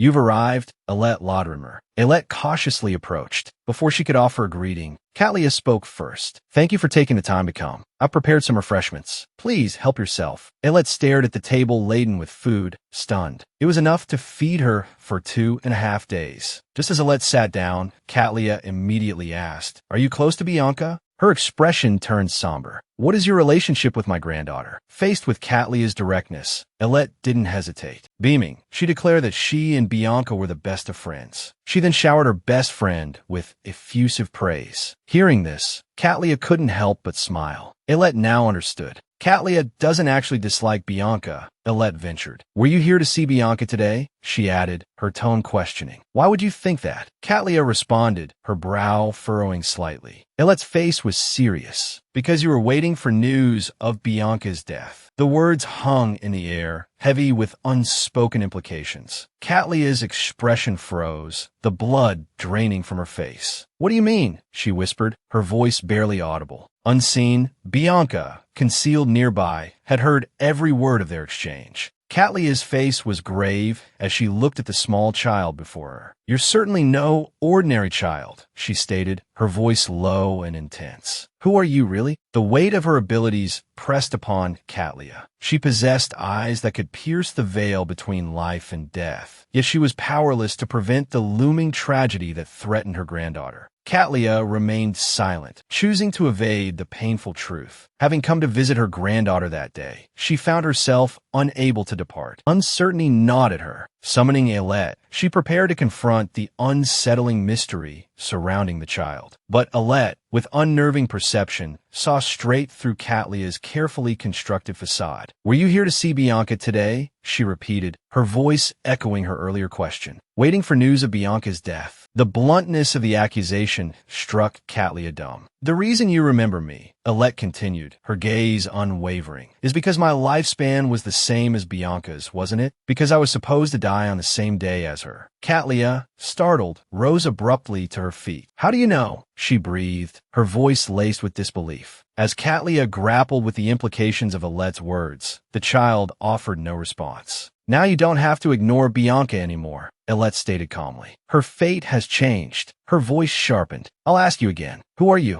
Poised to reveal her true nature, Alet was interrupted by the system's urgent warning against divulging celestial secrets. The inspector was watching, the system cautioned, forbidding her from revealing any information. Alet, momentarily panicked, fell silent, struggling to find a suitable explanation. "Very well, even if you won't tell me," Katlia conceded. "I can see." Katlia's gaze fell upon the faint, shimmering numerals hovering above Alet's head. The confirmation settled upon her. Alet was a time traveler. "Regardless of who you are," Katlia said, her voice softening, "thank you for changing Bianca's fate." Alet's face broke into a warm smile. "Bianca and I are best friends," she replied. "You don't have to thank me." But Katlia, overwhelmed by a wave of guilt, couldn't shake the weight of her past actions. "Thank you, truly," she repeated, her voice thick with emotion. "Compared to you, I'm so weak and cowardly. I shouldn't have treated my granddaughter that way. I should have loved her with all my heart, instead of ignoring her." The sound of approaching footsteps broke through Katlia's self-recrimination. She turned, startled. "Grandmother?" Bianca stood there, her eyes wide with a mixture of anxiety and hope. Before Katlia could speak, Bianca, having overheard their conversation, rushed forward and embraced her tightly. "It's so wonderful that grandmother doesn't hate me," Bianca exclaimed, relief flooding her voice. "It's truly wonderful." Katlia, overcome with remorse, could only hold her granddaughter close. As the two embraced, Alet sat on the steps, lost in thought. "Alet Lodrimer." Katlia's voice broke through Alet's reverie. She stood up as Katlia reached for her neck. "I owe you a great debt," Katlia said, her expression sincere. "Take this," she offered, holding out a delicate necklace. "It was my friend's. I hope you and Bianca can get along from now on." Alet accepted the gift graciously. "Of course," she replied. "Is there anything else you desire?" Catlia inquired. Anything at all. Don't hesitate to ask. Elet was about to decline when a thought struck her. I have a wish, she declared. I want to go to the Holy Emperor's Hall. This was the key to her departure, the gateway to the next stage of her journey. Catlia smiled. You're certainly honest, she remarked. That's not a difficult request. The Founding Day Festival is coming up soon. We'll go together then. A quest notification flashed before Elet's eyes, confirming Catlia's promise. A surge of excitement coursed through her. Yes, she thought, her fists clenching. I can finally leave this place. Meanwhile, within the hallowed halls of the Holy Emperor's palace, the male protagonist seemed to sense a shift in the currents of fate. He stirred from his slumber, unaware that a blind girl was about to embark on her first journey away from home. Elet's father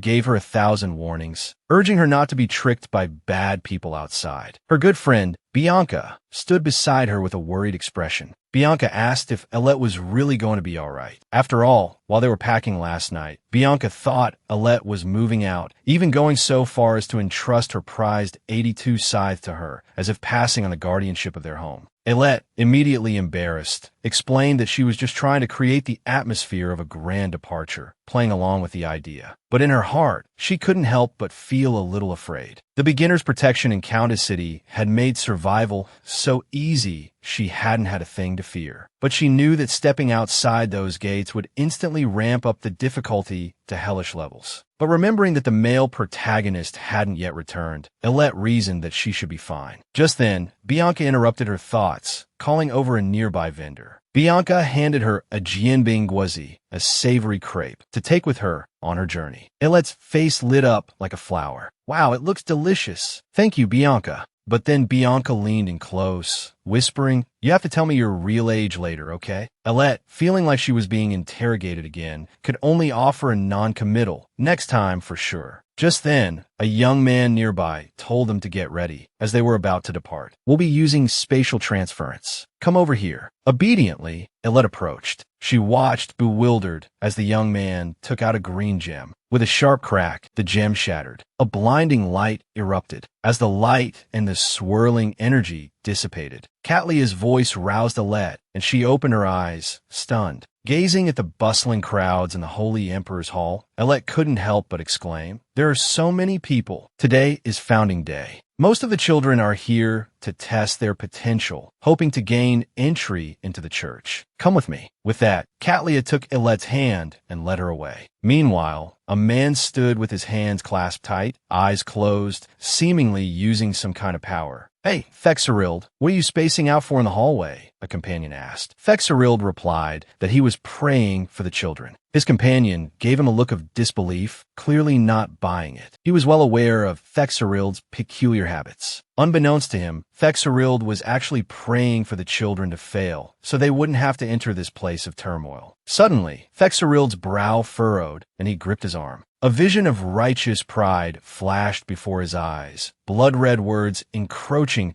upon gentle humility. Fexerild remained silent, then looked down, searching. His companion was puzzled, but the imminent daily prayer called them away. The two prepared to leave. Meanwhile, Elet and Catlia arrived at the church's dining hall. Seeing the meager food the glum children were eating, Elet was surprised that such a grand Holy Emperor's Hall could be so impoverished. Just then, a church member came to find Catlia, summoning her to a meeting. Not wanting to be a burden, Elet urged her to go, assuring her she would be fine on her own. Though worried about leaving Elet alone, Catlia knew the meeting was important. She instructed the church member to look after Elet, who readily agreed. However, as soon as Catlia left, the church member dismissed Elet, telling her to go play with the other children and promptly vanishing. Left alone, Elet was speechless at the blatant dismissal. But remembering her purpose at the Holy Emperor's Hall, she began to explore the small garden, searching for what she needed. Following a sudden flash of insight, she found the herb that could cure the plague. Elet quickly harvested it, a triumphant grin spreading across her face. She was going to be rich. Humming a little tune about her impending wealth as she prepared to store the herb, she felt a tap on her shoulder, interrupting her thoughts. Turning around, she was completely taken aback. What are you doing? Fexerild asked, his face calm as he approached. Are you a thief? A small garden filled with large blooms. A young girl, burdened with a quest, excitedly gathers them. Humming a tune, utterly pleased with herself, Elet was startled by a pair of hands. Turning, she saw Thexerild. "What are you doing? Are you a thief?" Both were momentarily stunned. Aylette, her face smudged with dirt, was utterly bewildered. She stared at Thexerild's silver hair. He reached out, gently wiping the grime from her face. That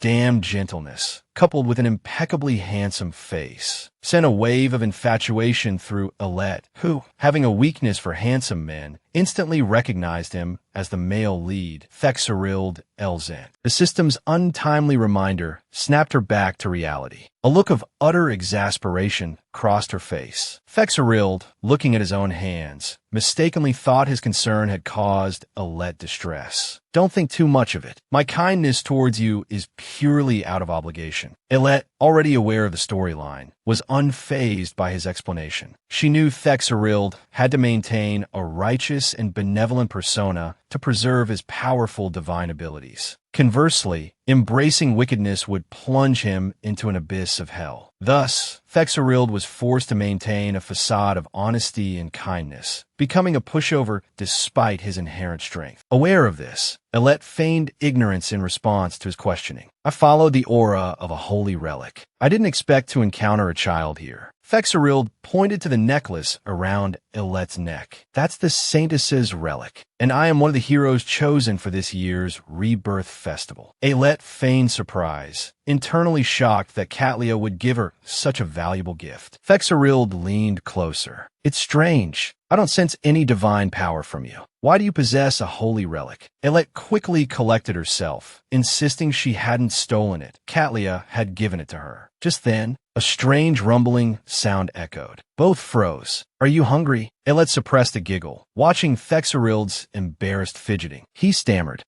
I was just heading to the dining hall. My companions, they're still looking for me." Aylette, with a mischievous grin, dismissed his explanation as a normal bodily function, urging him not to worry. "No, eat this. The dining hall food looks awful." She produced the treats given to her by her friend. Flustered by Aylette's playful demeanor, Thexerild turned away. "No, thank you. I'd rather starve than eat your food. I need to find my friends." He turned to leave. "Wait, friends? You have friends?" Thexerild stopped, bewildered. "What do you mean by that?" Aylette suddenly stood up, a realization dawning on her. In the original story, Thexerild was caught in the underground city incident during the Rebirth Festival. He was the sole survivor. Aylette froze. Thexerild, oblivious to her inner turmoil, watched her expectantly. Aylette understood. The underground city was about to collapse. Thexerild's underground city. Today, before he could react, a cataclysmic roar erupted, throwing them off their feet. The intense feeling of weightlessness made Aylette lose her balance. Thexerild, reacting quickly, grabbed her arm. They plummeted downwards. "Don't let go." At the same time, the other children from the church were also pulled into the chaos. When Aylette awoke, she found herself surrounded by toys, lying on top of Thexerild. She stared blankly at her surroundings. Then she saw the system's notification. Panic seized her.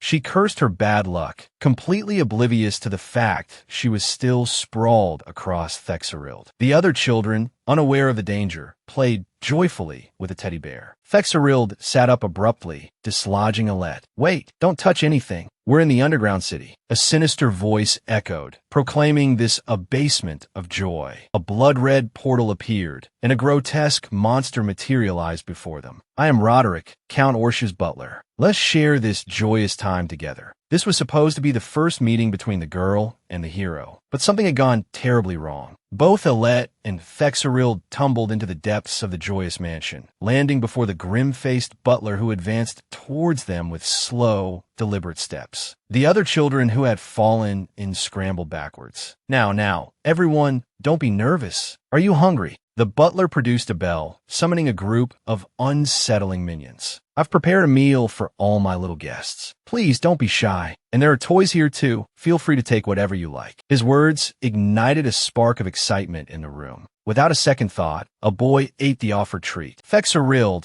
filled with a desperate urgency, tried to intervene, but he was too late. He watched helplessly as the boy clutched his throat, gasping violently before collapsing to the ground in agony. This triggered a chain reaction. One by one, the other children around them fell, each transforming into a lifeless doll with a sickening thud. Aylette stared in horror. Just then, the system alerted her. Within Count Orshu's mansion, reaching a state of apparent death did not mean true death. A wave of terror washed over Alette as she looked back. She understood. The dolls scattered across the floor were once children, just like them. The sudden, horrifying turn of events sent the remaining children scrambling for an escape. But the doors were already sealed shut. The escalating commotion enraged the butler. He summoned scythe-wielding specters, declaring that if they wanted to survive within the mansion, he would allow only the last one standing to leave. Alette's eyes widened as she looked at Thexerild. In the original story, he was that fortunate child. Just then, a panicked boy collided with Thexerild, breaking his concentration. The scythe fell. Before a scream could escape his lips, the boy crumpled to the ground. Alette froze. Thexerild, noticing the paralyzed girl, snapped, "Hey, what are you standing there for?" As his words hung in the air, Alette reacted, raising her box and smashing it down on the attacking minion. "Everyone snap out of it. Run if you can. Fight if you must." Her words rekindled a spark of hope in the terrified children. As a door burst open, the children surged out in a desperate wave. Having momentarily averted the immediate danger, Alette turned back to Thexerild, only to freeze in terror. A minion had launched itself into the air, poised to strike the still stunned Thexerild. "Look out!" she screamed. Thexerild, snapping back to reality, spun around, muttering an incantation as he unleashed a retaliatory attack on the airborne minion. As Alette rushed towards him, heart pounding, Thexerild turned to her. "How did you know my name?" Alette's mind raced. The hero was certainly perceptive. She couldn't exactly tell him. She knew from a book. Thankfully, the butler summoned more minions. Ignoring his question, Alette urged, "Now's not the time for this. We need to get out of here." Together they fled. Their path was littered with the chilling forms of children transformed into dolls. As a cabinet slammed shut, they found a hiding place. "Let's hide here for a bit until they're gone," Thexerild said, then looked at Alette. She was gasping for breath, on the verge of collapsing. Alette swore to herself that the moment she returned, she would start rigorous physical training. Looking back at Thexerild, she saw that he was injured. As she reached out to tend his wounds, Thexerild abruptly grabbed her arm. Alette was startled. "You scare me. You're gripping my arm so tightly. If anyone saw this, they'd think you were the bad guy." Thexerild's eyes narrowed. His grip tightened. "You still haven't answered me. How do you know my name?" The seemingly innocent hero was surprisingly persistent, refusing to release her arm. "Hey, pretty lady, what's your name?" Alette pushed his arm away. "Sure, be quiet." Alette, ignoring Thexerild who sulked silently in the corner, rummaged through her bag after administering a pseudo-antidote. She finally produced a vial. "Don't hold back any longer," she said. "This potion is the most effective for counteracting the poison." Thexerild, brimming with curiosity, bombarded Alette with questions, much to her exasperation. "You're certainly inquisitive," she sighed. "Any other burning questions?" Thexerild glanced at his fist, bewildered. "Why doesn't my divine power diminish when I'm with you?" "I already explained the divine duty of discipline." Alette, momentarily stunned, realized the mortal dampening system, which should have affected Thexerild, a mere mortal, wasn't functioning, and, strangely, only when he was near her. "It's not that my divine power doesn't increase when I do good," Thexerild continued, gently wiping a smudge of blood from Alette's cheek.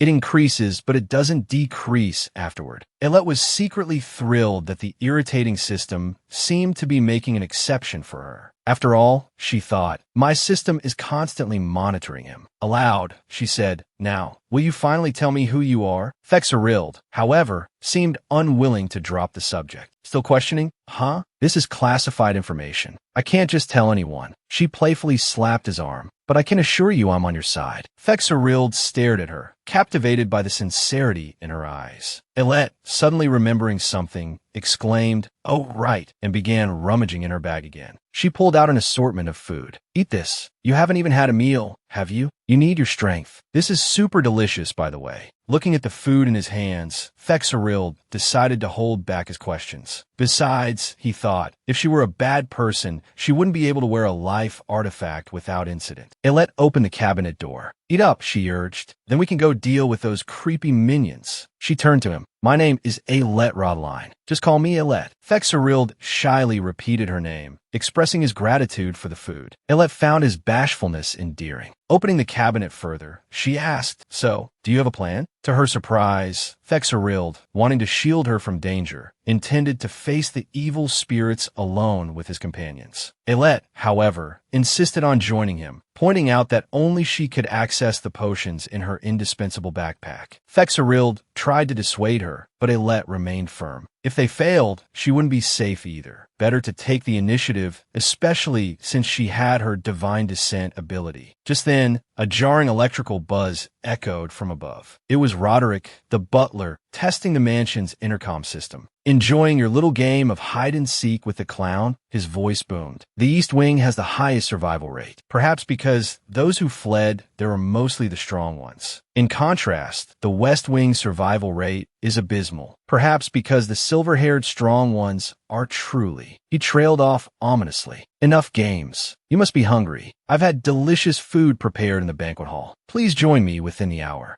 I trust none of you children will be so impolite. You've all seen the fireplaces throughout the mansion, haven't you? Count Orshu's mansion is equipped with a state-of-the-art, centrally controlled chimney system. This means I can demonstrate the power of living flame, the power of hellfire, through those very fireplaces. In 1 hour, fire will engulf the entire mansion. Of course, the banquet hall is fireproof. Unless you wish to become crispy critters, I suggest you arrive promptly. That is all." As the butler's chilling announcement ended, Thexerild pondered his motives. Aylett, still rummaging, muttered, "He's going to lace the food with Neo. The children will go berserk." Her words startled Thexerild. "How do you know that?" he demanded. "That's not important right now," Aylett retorted. "We have to stop him." As she spoke, a handful of strange herbs tumbled from her bag. A mischievous grin spread across her face. "Let's play with fire, Thexerild." Meanwhile, the butler checked his pocket watch. The appointed time had arrived. He descended to the basement. "Helveros," he called out, "it's time to work." A wisp of flame flickered out from within the skeleton. Seeing him emerge, Roderick, the grim butler, began muttering instructions, only to be met with refusal. The flame complained of being too hungry to work. Roderick gestured towards a nearby corpse, suggesting the flame eat it. The small flame protested immediately, declaring itself a vegetarian. The butler exploded. "Are you insane? A demon who's a vegetarian? Do you think that's even remotely possible? Get to work before I lose my temper completely, or I'll throw you into the eternal abyss and turn you into a salted fish." With a clang, Roderick departed, leaving the heat-sensitive spirit to stew. He ordered it to heat bathwater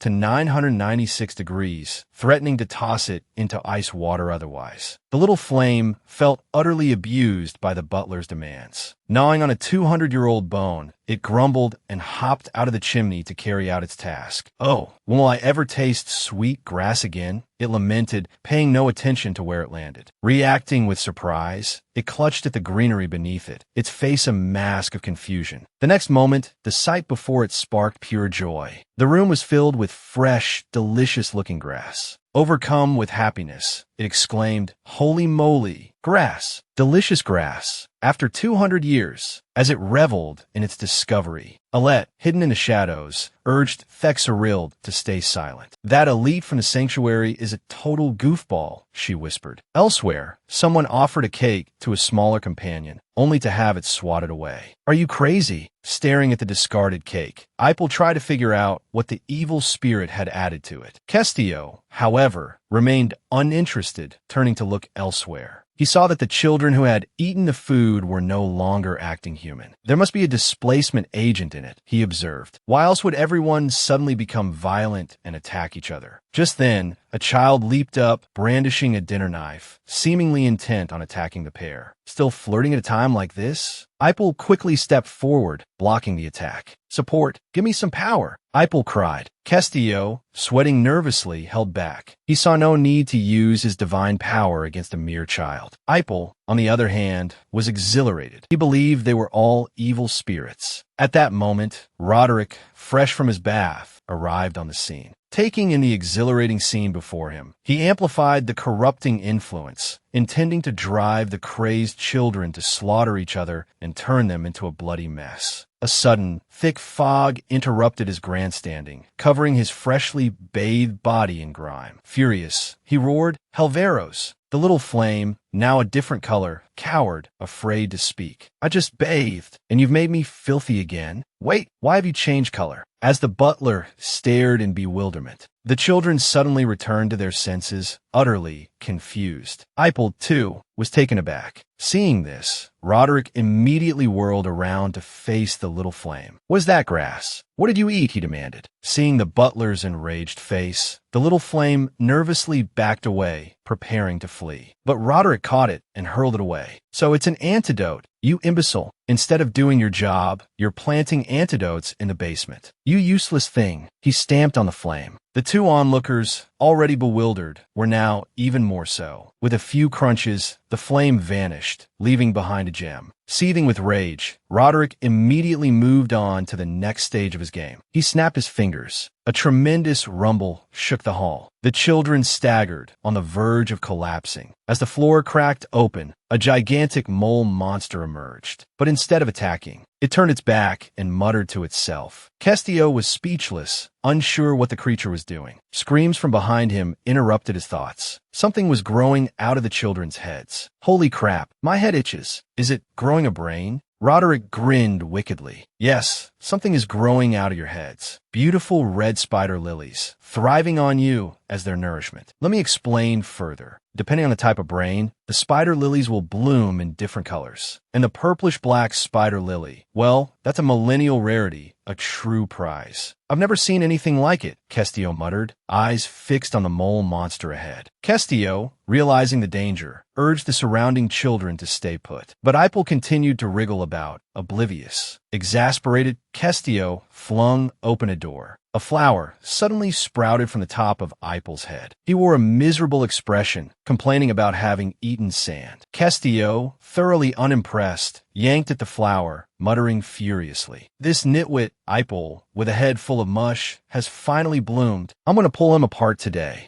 Roderick, the butler, offered a chillingly polite warning. If they pulled the flower out, it would instantly burrow into the children's brains. Both Kestio and Eipold froze. Staring at Roderick and the mole monster, they understood. Eliminating these two was the only way to stop the impending doom. Meanwhile, Alette and Thexerild were sprinting towards the banquet hall. Alette, however, faltered, her breath coming in ragged gasps. "Are you all right?" Thexerild asked. Alette, panting, insisted she was fine and tried to push onward. But above her head, a purplish-black flower unfurled, radiating a strange allure. A small head crowned with a sinister bloom. Any evil spirit that saw it would fall in love. Just moments ago, Eipold and Kestio had tried to put up a fight. Roderick, unfazed, swiftly knocked them to the ground. Looking down at the two fallen children, a sinister smile spread across the butler's face. "Now's the time. Finish them off." The obese mole monster lumbered forward, ready to obliterate them. Doom loomed. The two children tried to escape, but they were too weak. Just as they braced for the inevitable, a resounding clang echoed through the hall. Roderick stared in astonishment at the sudden attack that had cleaved the mole monster in two. "What the hell? How'd that guy get here?" Thexerild stood there, a figure of magnificent, terrifying grace. Enraged, Roderick lunged, ready to turn Thexerild's head into a smashed watermelon. Then he stopped, startled. "Is it over already, Thexerild?" It was Alette who had arrived. The purplish-black flower on her head continued to shimmer captivatingly. Roderick was mesmerized. Patting the deceased mole monster, he felt a surge of elation. He'd stumbled upon an incredibly rare spider lily. "May I inquire as to your name, young lady with the pink hair?" Alette blinked, momentarily confused. I'm Alette Rodline." Roderick extended a hand, a lecherous grin twisting his features. He wanted Alette to come with him. He simply had to buy her some pretty dresses. Thexerild and Kestio exchanged wary glances. What was Roderick up to now? To their surprise, Alette readily agreed, but on one condition: Roderick had to spare the children in the dungeon. Roderick's smile faltered, but the lure of the flower on Alette's head was too strong. He agreed. Alette beamed, delighted. Roderick, practically giddy, beckoned her closer. But someone else wasn't happy. A blade flashed, aimed straight at the butler. Thexerild pulled Alette into a protective embrace. "I will never hand her over to you." Alette froze, stunned by Thexerild's words. Panic welled within her. Her plan had been to lure the children outside and then unleash a divine strike on Roderick. Roderick ground his teeth in frustration, but the potential fortune represented by the purplish-black spider lily was too tempting to ignore. With a whoosh, he vanished from the banquet hall. Ailette groaned inwardly. She'd wanted Roderick to take her with him. Her express ticket to the boss level was gone. "Why did you do that?" Thexeril demanded, his voice thick with anger. "Were you planning to sacrifice yourself to save everyone? Nobody asked you to be a hero, Ailette. You're not a saint, nor a paladin. You have no reason to sacrifice yourself for us." Ailette stared at Thexerild, speechless, his gaze unwavering. Ailette wanted to die. Here she was, a 30-something single woman, being lectured by a 10-year-old boy. Ipel and Castillo, overhearing the exchange, stood frozen in awkward silence. Because Thexerild, always hampered by his divine power, a complete novice, actually said something so impressive today. Unbelievable. Poor Ailette, for Thexerild's peace of mind, is suffering terribly. "I know I was wrong. I'm sorry. I'll never do it again." Stop nagging. Stop nagging." Thexerild looked down at the ground.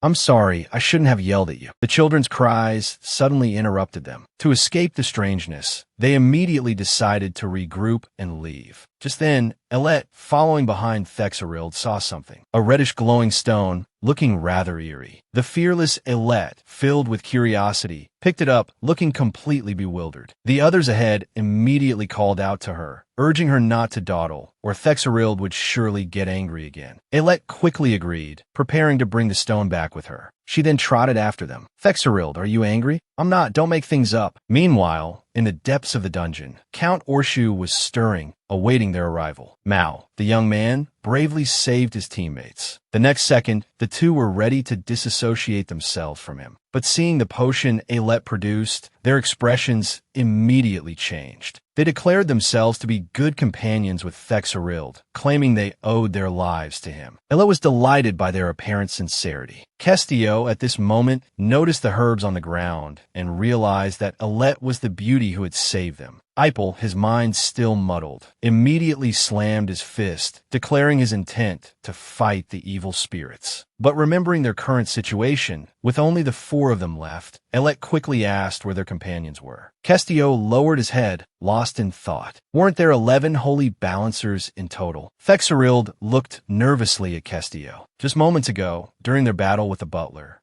had informed them that the other holy balancers had perished heroically. The atmosphere instantly grew heavy. "Everyone, we haven't even started fighting, and morale is already this low?" Before Ailette could finish, Castillo stubbornly suggested that if they used divine descent, the person in danger might have a chance. Ailette immediately stopped speaking, trembling, thinking they couldn't know that person was her. After all, if she were discovered, they would surely drag her to the Order to be a laborer. The creation flame spirit was also making a fuss, yelling at the balance-adjusting noob to mind his own business. After all, Ailette was his first believer, and he had to protect her. Their bickering interrupted Ailette's thoughts. "There's no need to discuss this now. Our current group isn't weak. As long as the 4 of us work together, we can definitely defeat the evil spirits." Thexerild immediately agreed with Ailette's confident words. Ipel, not particularly interested in this, picked up a sandwich and stuffed it into his mouth. "If there's no other way, we'll implement the backup plan. Didn't the butler say the sole survivor could leave this place?" Castillo was immediately enraged by his nonsense, yelling at him to stop being ridiculous. Ailette was speechless, watching the two argue. After eating and drinking their fill, the 4 of them fought their way to their final destination. "We're here. The boss is right here." Castillo was completely bewildered. After all, they had only been walking for 2.5 minutes. Ailette, however, looked smug, having followed the system's instructions like a cheat. "You seem to know everything, and you have an endless supply of potions in that bag. Who are you, really?" Ailette froze. Just as she was struggling, Ipel approached Ailette and Castillo. "Now's not the time to talk about this. Before we fight the boss, I have something to say to you." Then, with a sincere expression, "Please give me another bottle of potion. It's so delicious." Kestio immediately yelled that he was going to kill the goofball. Aylett quickly stopped them, promising to make them something even more delicious once they were out. As the door opened, the massive boss appeared before them. The four of them looked grave, on high alert. "Come on, I've been waiting for you." As the boss raised its head, it uttered an unknown incantation. Seeing the strange system prompt regarding the boss, Aylett immediately sensed something was wrong. Before she could react, the three of them lunged forward as one. Aylett, momentarily stunned, then pressed her attack with renewed ferocity. To their surprise, the trio managed to overpower the boss monster, eventually bringing it crashing down. Ipel cheered, but Thexerild remained perplexed. There was no sign of an escape route. Suddenly, Kestio, standing off to the side, cried out in alarm. Aylett tackled him to the ground. A purplish-red attack flashed past, striking the spot where Kestio had just been standing. What was going on? The boss was dead. Where had that attack come from? In the next instant, Roderick, the butler, with a sinister grin plastered across his face, leaped down from above. "My instincts were right. You truly are remarkable, Mississippi. No matter how I look at it, I feel like you've peered into my very soul. I'll ask you one last time. Will you come with me? If you submit to me, I'll even agree to make you my bride." Covered in goosebumps, Aylett was utterly bewildered. What in the world is he talking about? Don't tell me that because of this monstrous flower on my head, an evil spirit has fallen in love with me and wants an eternal romance. Aylett was completely dumbfounded. Then a wave of anger washed over her. A proposal without a ring is meaningless. Roderick, as if jolted awake, abandoned the others and declared he would arrange an unforgettable proposal ceremony for Aylett. Kestio found the whole situation absurd. Thexerild, equally surprised, assumed Aylett was about to sacrifice herself again. But Aylett pulled out several vials. That was just to buy us some time. Just a bit of stalling. Time to take our medicine. She offered a vial filled with a cilantro-flavored concoction to a bewildered Ipel. "Thank you. Using you as the last supper should be enough. But Aylett, you know that even if we weren't injured, we wouldn't stand a chance against Roderick." Ipel downed the potion, forcing himself upright. "I am sorry.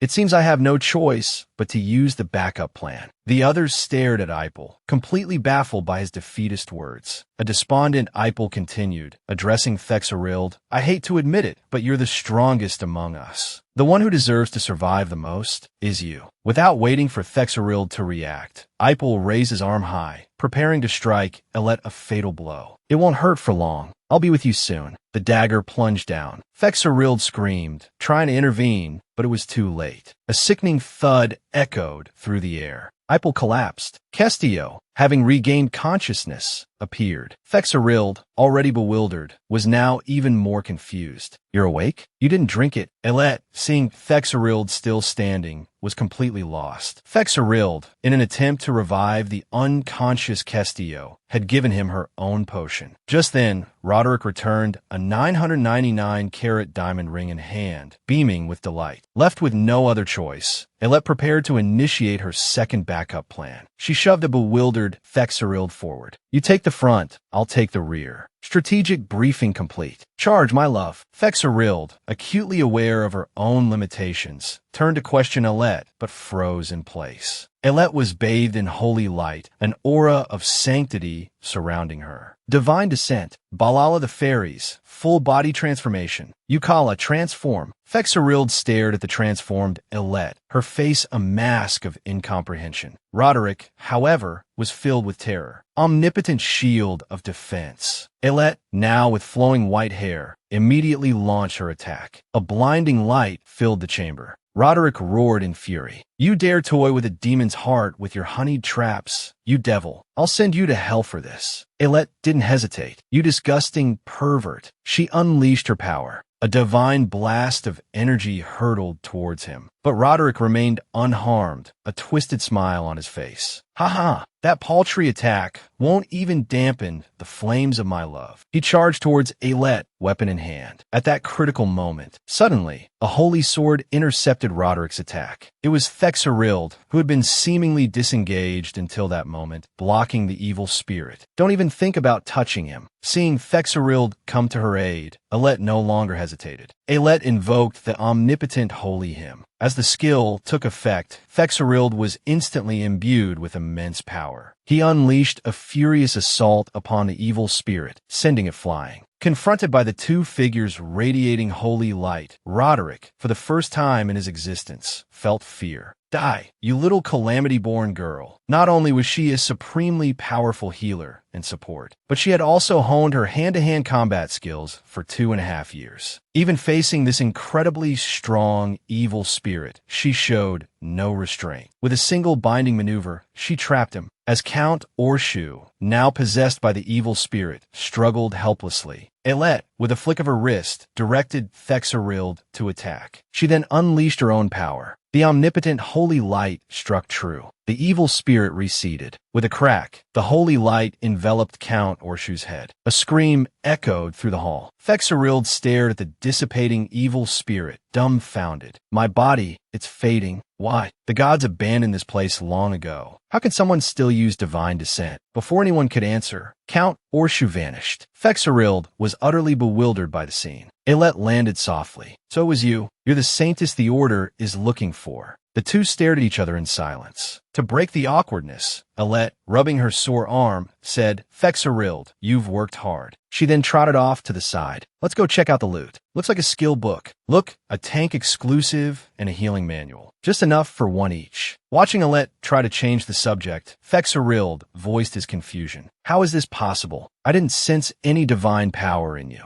Alet nodded, acknowledging his words. It's normal to be curious, but this is all the grace and protection of the gods. I simply possess divine descent to protect myself. The deity, however, didn't quite agree with Alet's humble brag. She had, in fact, pestered him relentlessly for the power. The creator god, however, was quite pleased, as Alet was his most devoted follower. Fexerild lowered his head in disbelief. Alet quickly interrupted his thoughts. I know the Order is looking for me, but I don't want to join them yet. So, please keep today's events a secret. Fexerild remained silent. Alet assumed he wouldn't agree. After all, this genre's male lead was always full of responsibility and a sense of mission. To her surprise, Fexerild readily agreed. Alet, having prepared herself for an argument, was taken aback. Wait, what? Even if you're the saintess, I won't force you to do anything you don't want to. Don't you have family? You should go back to them. Looking at Fexerild's sincere expression, Alet didn't know how to respond.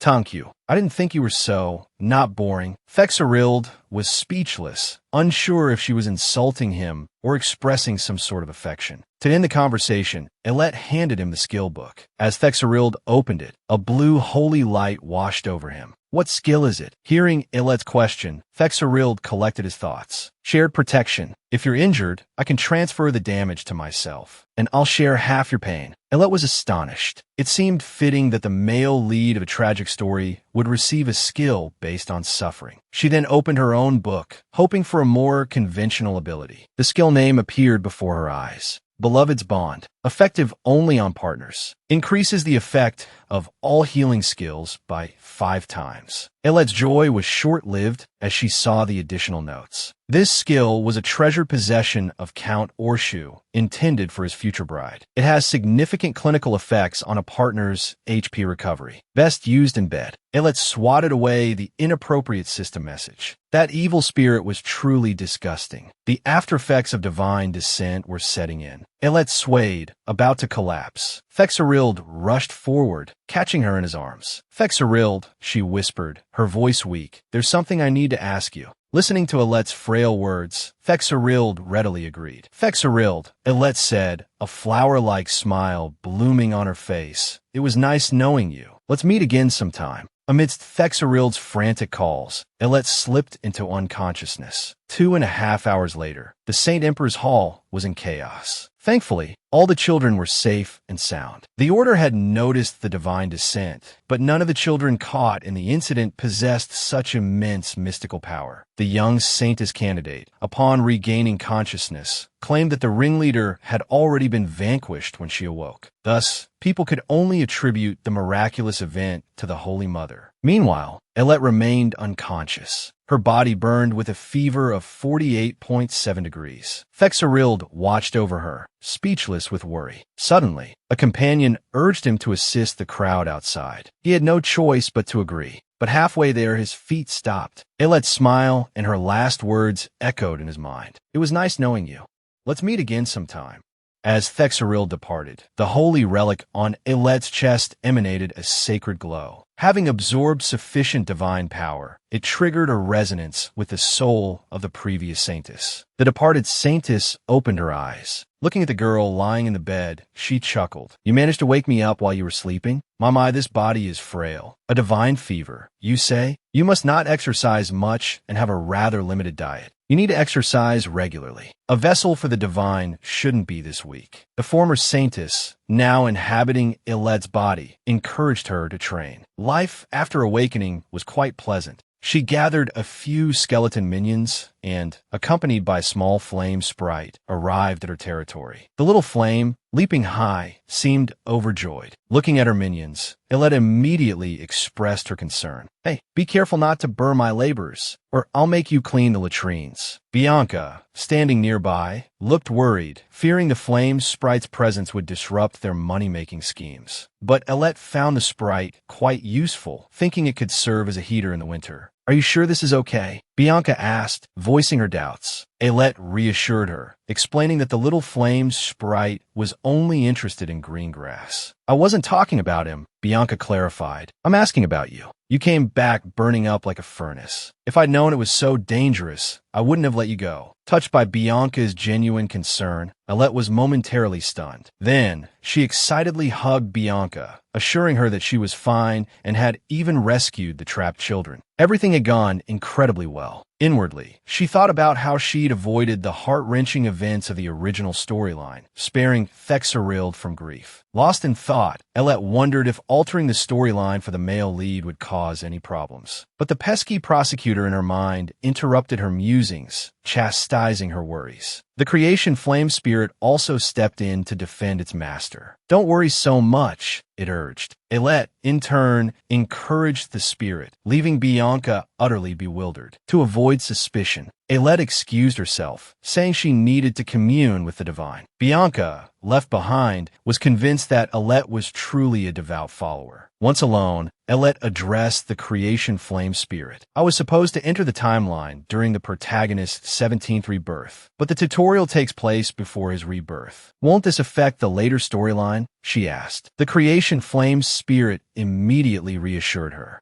In the following chapters, the protagonist will act alongside his surviving companions. Their linked skills will be preserved. But because your soul doesn't belong here, it won't affect the subsequent plot. Although the protagonist, as the axis of rebirth, will remember you, this world will ignore that connection and erase you from all chapters except the 17th. Ilet was speechless. She sat down beneath a tree, recalling their last moments together, worried that Thexerild's fragmented memories would drive him mad. The thought of Thexerild asking his companions if they had seen her, only to be met with blank stares, and then of him agonizing over how to see her again, sent Ilet leaping to her feet, fists clenched. Ready to unleash the power of microtransactions, she swiftly purchased the items she had long hesitated over, preparing to become a swordsman. The system promptly notified her that she had acquired the swordsman abilities. Ilet immediately snatched up a branch from the ground. Holding it aloft with a surge of fighting spirit, she prepared to unleash her newfound powers, ready to awaken as a master of sword chi. After 2.5 minutes of practice, Bion prepared to call Thexerild back, only to find him looking utterly haggard. Bion was taken aback. Meanwhile, Ilet, in her own realm, was in utter disbelief. She couldn't believe how utterly inept she was, sitting on the steps with the branch in hand. She questioned the creation flame spirit, asking if she simply lacked any natural talent. But the spirit encouraged her, insisting she just needed the right kind of training. Just as Ilet decided she needed a teacher's guidance, or perhaps a tutorial video, a voice interrupted her thoughts. "Do you need a teacher?" A bewildered Ilet looked around, as the necklace around her neck began to hum, lifting into the air. A beautiful saintess appeared before her. "Greetings, successor saintess." Ilet, startled, cried out in alarm. "Holy crap, a ghost!" The determined young woman, having used her microtransaction powers, found her body too weak. 2.5 minutes of sword practice, and her class hadn't changed a bit. Frustrated, she questioned the divine beings on how to solve her problem. Suddenly, the former saintess made a dazzling entrance, leaving Ailette utterly dumbfounded. While Ailette believed the newcomer to be a ghost, the saintess didn't miss a beat, introducing herself. "Successor saintess, could you please call me Agnes, not Ghost? I am one of the heroes who sacrificed themselves to stop the dungeon outbreak. Does that explanation clarify my origins?" Understanding dawned. It was Cardelia's friend. Ailette excitedly tried to establish a connection. Agnes responded curtly, before cutting her off. "You said you needed a teacher, correct? I believe I can help you." Ailette stared at the saintess in confusion, unaware that her true profession was the Saint Emperor Hall's chief hell instructor. Agnes, donning sunglasses, assumed Ailette had agreed and barked at her to begin training immediately. Ailette, already bewildered, became even more so as her surroundings shifted to Gillette Burrow, a prime training ground. Before Ailette could react, Agnes shoved her forward, instructing her to start with physical conditioning, a 20-mile run. From a high sun to the setting sun, Ailette ran. Covered in grime, Ailette collapsed to the ground, utterly exhausted. "Good work, trainee Ailette. Considering it's your first day, training is over. We'll continue tomorrow." With that, Agnes vanished. Ailette, unable to move, felt like she had descended into hell, with no way to refund her microtransaction powers. With only F-rank stamina, her body ached all over. She lay there, crying out for her brother, but no one answered. The Emerald God simply mocked her, suggesting she use more of her microtransaction abilities. Ailette's heart sank. The creation flame spirit quickly chased away the jeering god. Looking at the condor Ailette, it felt a pang of sympathy. As the sun disappeared completely, Ailette shivered in the cold, unable to bear Ailette's suffering any longer. The creation flame spirit impulsively splurged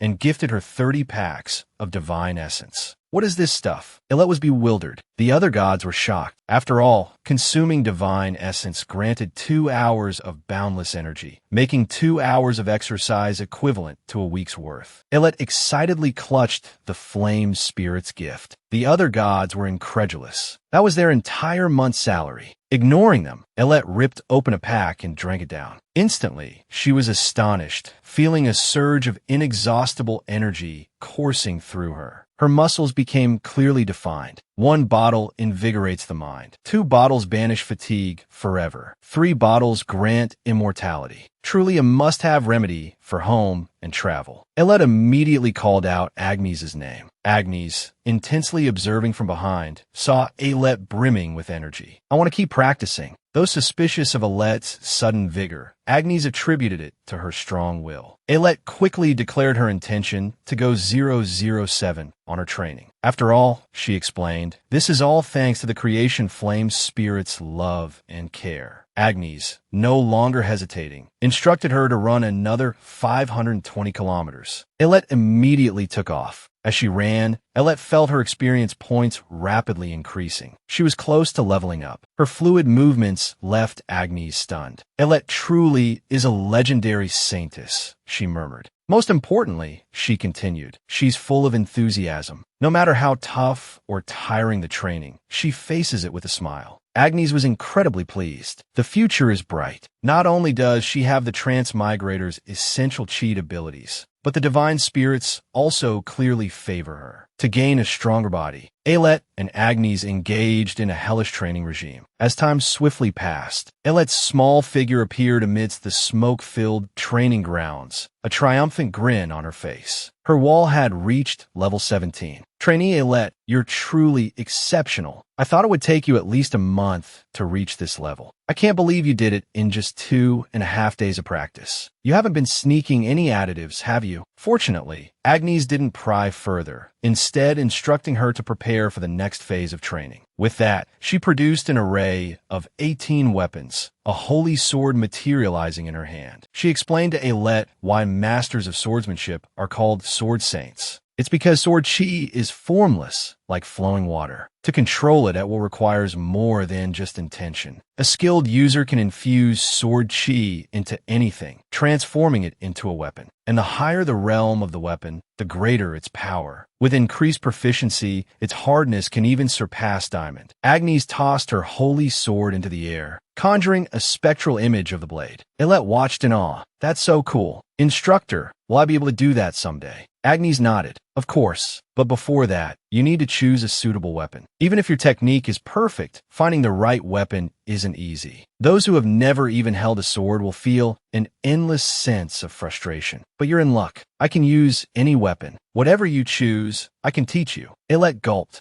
a smile spreading across her face. After all, she was a transmigrator empowered by the system. Filled with determination, she began practicing under Agnes's guidance. Leveling up was as easy as drinking water. Before long, she switched weapons, picking up a spear and beginning her spear skill training. Agnes was utterly dumbfounded as Ilette's spear skills rapidly improved. Agnes's astonishment only grew. How can such a monster exist? Ilette, a smug look on her face, felt practically invincible. Suppressing her bewilderment, Agnes asked Ilette to choose her main weapon. Ilette picked up a sword and a whip, declaring her intention to master both. Agnes stared at the diminutive Ilette, surprised by her choice. She didn't choose those on purpose, did she? She wondered. But Ilette's expression was resolute. I've heard stories about you, Instructor Agnes. You're the saintess from a humble background, one of the continent's heroes. You were on the front lines, stopping the eruption of the Ice Palace dungeon. In your 20s, you earned the title of Weapon Master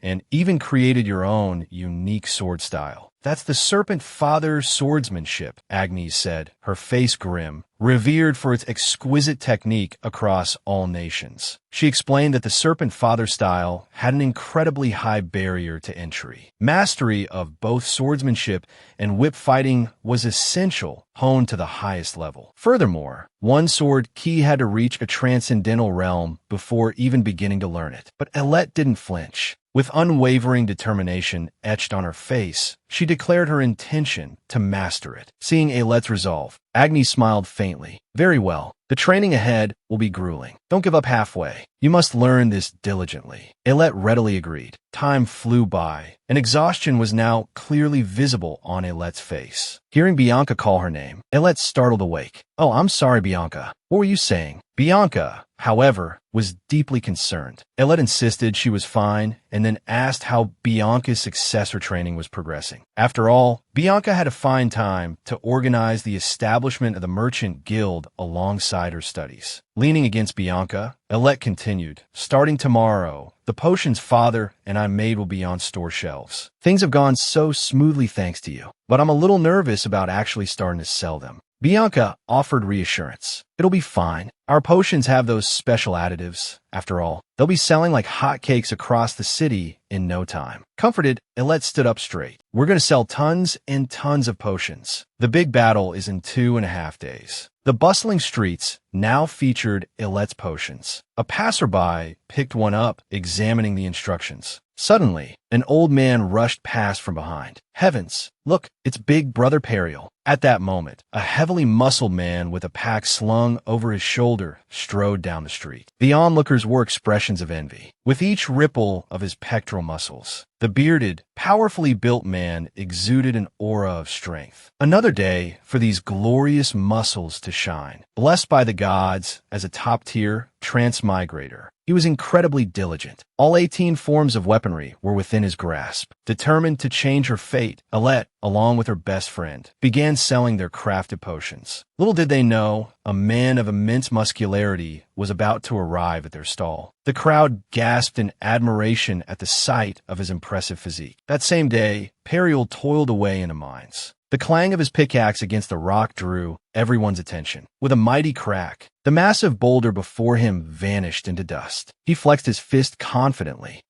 Seems like my pecs and spinal erectors are in a good mood today. My deltoids and lats seem a bit grumpy, though. I'll have to pamper them later. His perfect physique was the envy of all the miners. Time for my chicken and potion supplement, he declared, reaching for a vial in his pouch. He gulped it down in one go. The taste, however, was less than pleasant, leaving his tongue numb. But for the sake of his powerful body, Periel swallowed it all down. He then picked up his pickaxe, ready to resume his work. With a single swing, the stone shattered. Wow, Big Brother Periel is amazing. He can split mountains with his pickaxe. The veteran miner's words left the newcomer in disbelief. Periel's strength alone rivaled that of beings wielding sword ki. As the two discussed Periel's incredible prowess, the rock face above them suddenly crumbled. A gaping maw lunged out. The sudden attack froze the veteran miner in place. The chrysanthemum monster landed squarely where the two had been standing just moments before. Having narrowly escaped death, the veteran miner stared in horror at the monstrous creature, assuming the newcomer was dead. "Don't worry, everyone. This young man is all right." Periel emerged, holding the bewildered newcomer like a small child. "Young man, are you hurt?" Facing the man who had saved him, a figure seemingly descended from the heavens. The newcomer blushed, nestled against Periel's chest. "And no, I'm fine." Meanwhile, the chrysanthemum monster continued to devour the fleeing crowd. Periel, however, wore a look of disdain. He noticed the starry-eyed newcomer slowly approaching the monster. Clenching his fists, the newcomer leaped high and slammed down onto the monster's body. The surrounding crowd, witnessing this scene, hesitated, unable to believe their eyes. Periel, however, simply lifted the monster, his eyes wide. With a single move, he dispatched the vicious spirit. The rescued miners immediately offered their reverence. Just as he was basking in the crowd's praise, Periel suddenly jolted. He saw the shattered vials. "Oh my God, my muscle supplements. They're all broken. No, if I don't replenish every 2.5 hours, my muscles will completely atrophy." Meanwhile, the newcomer knelt before Periel.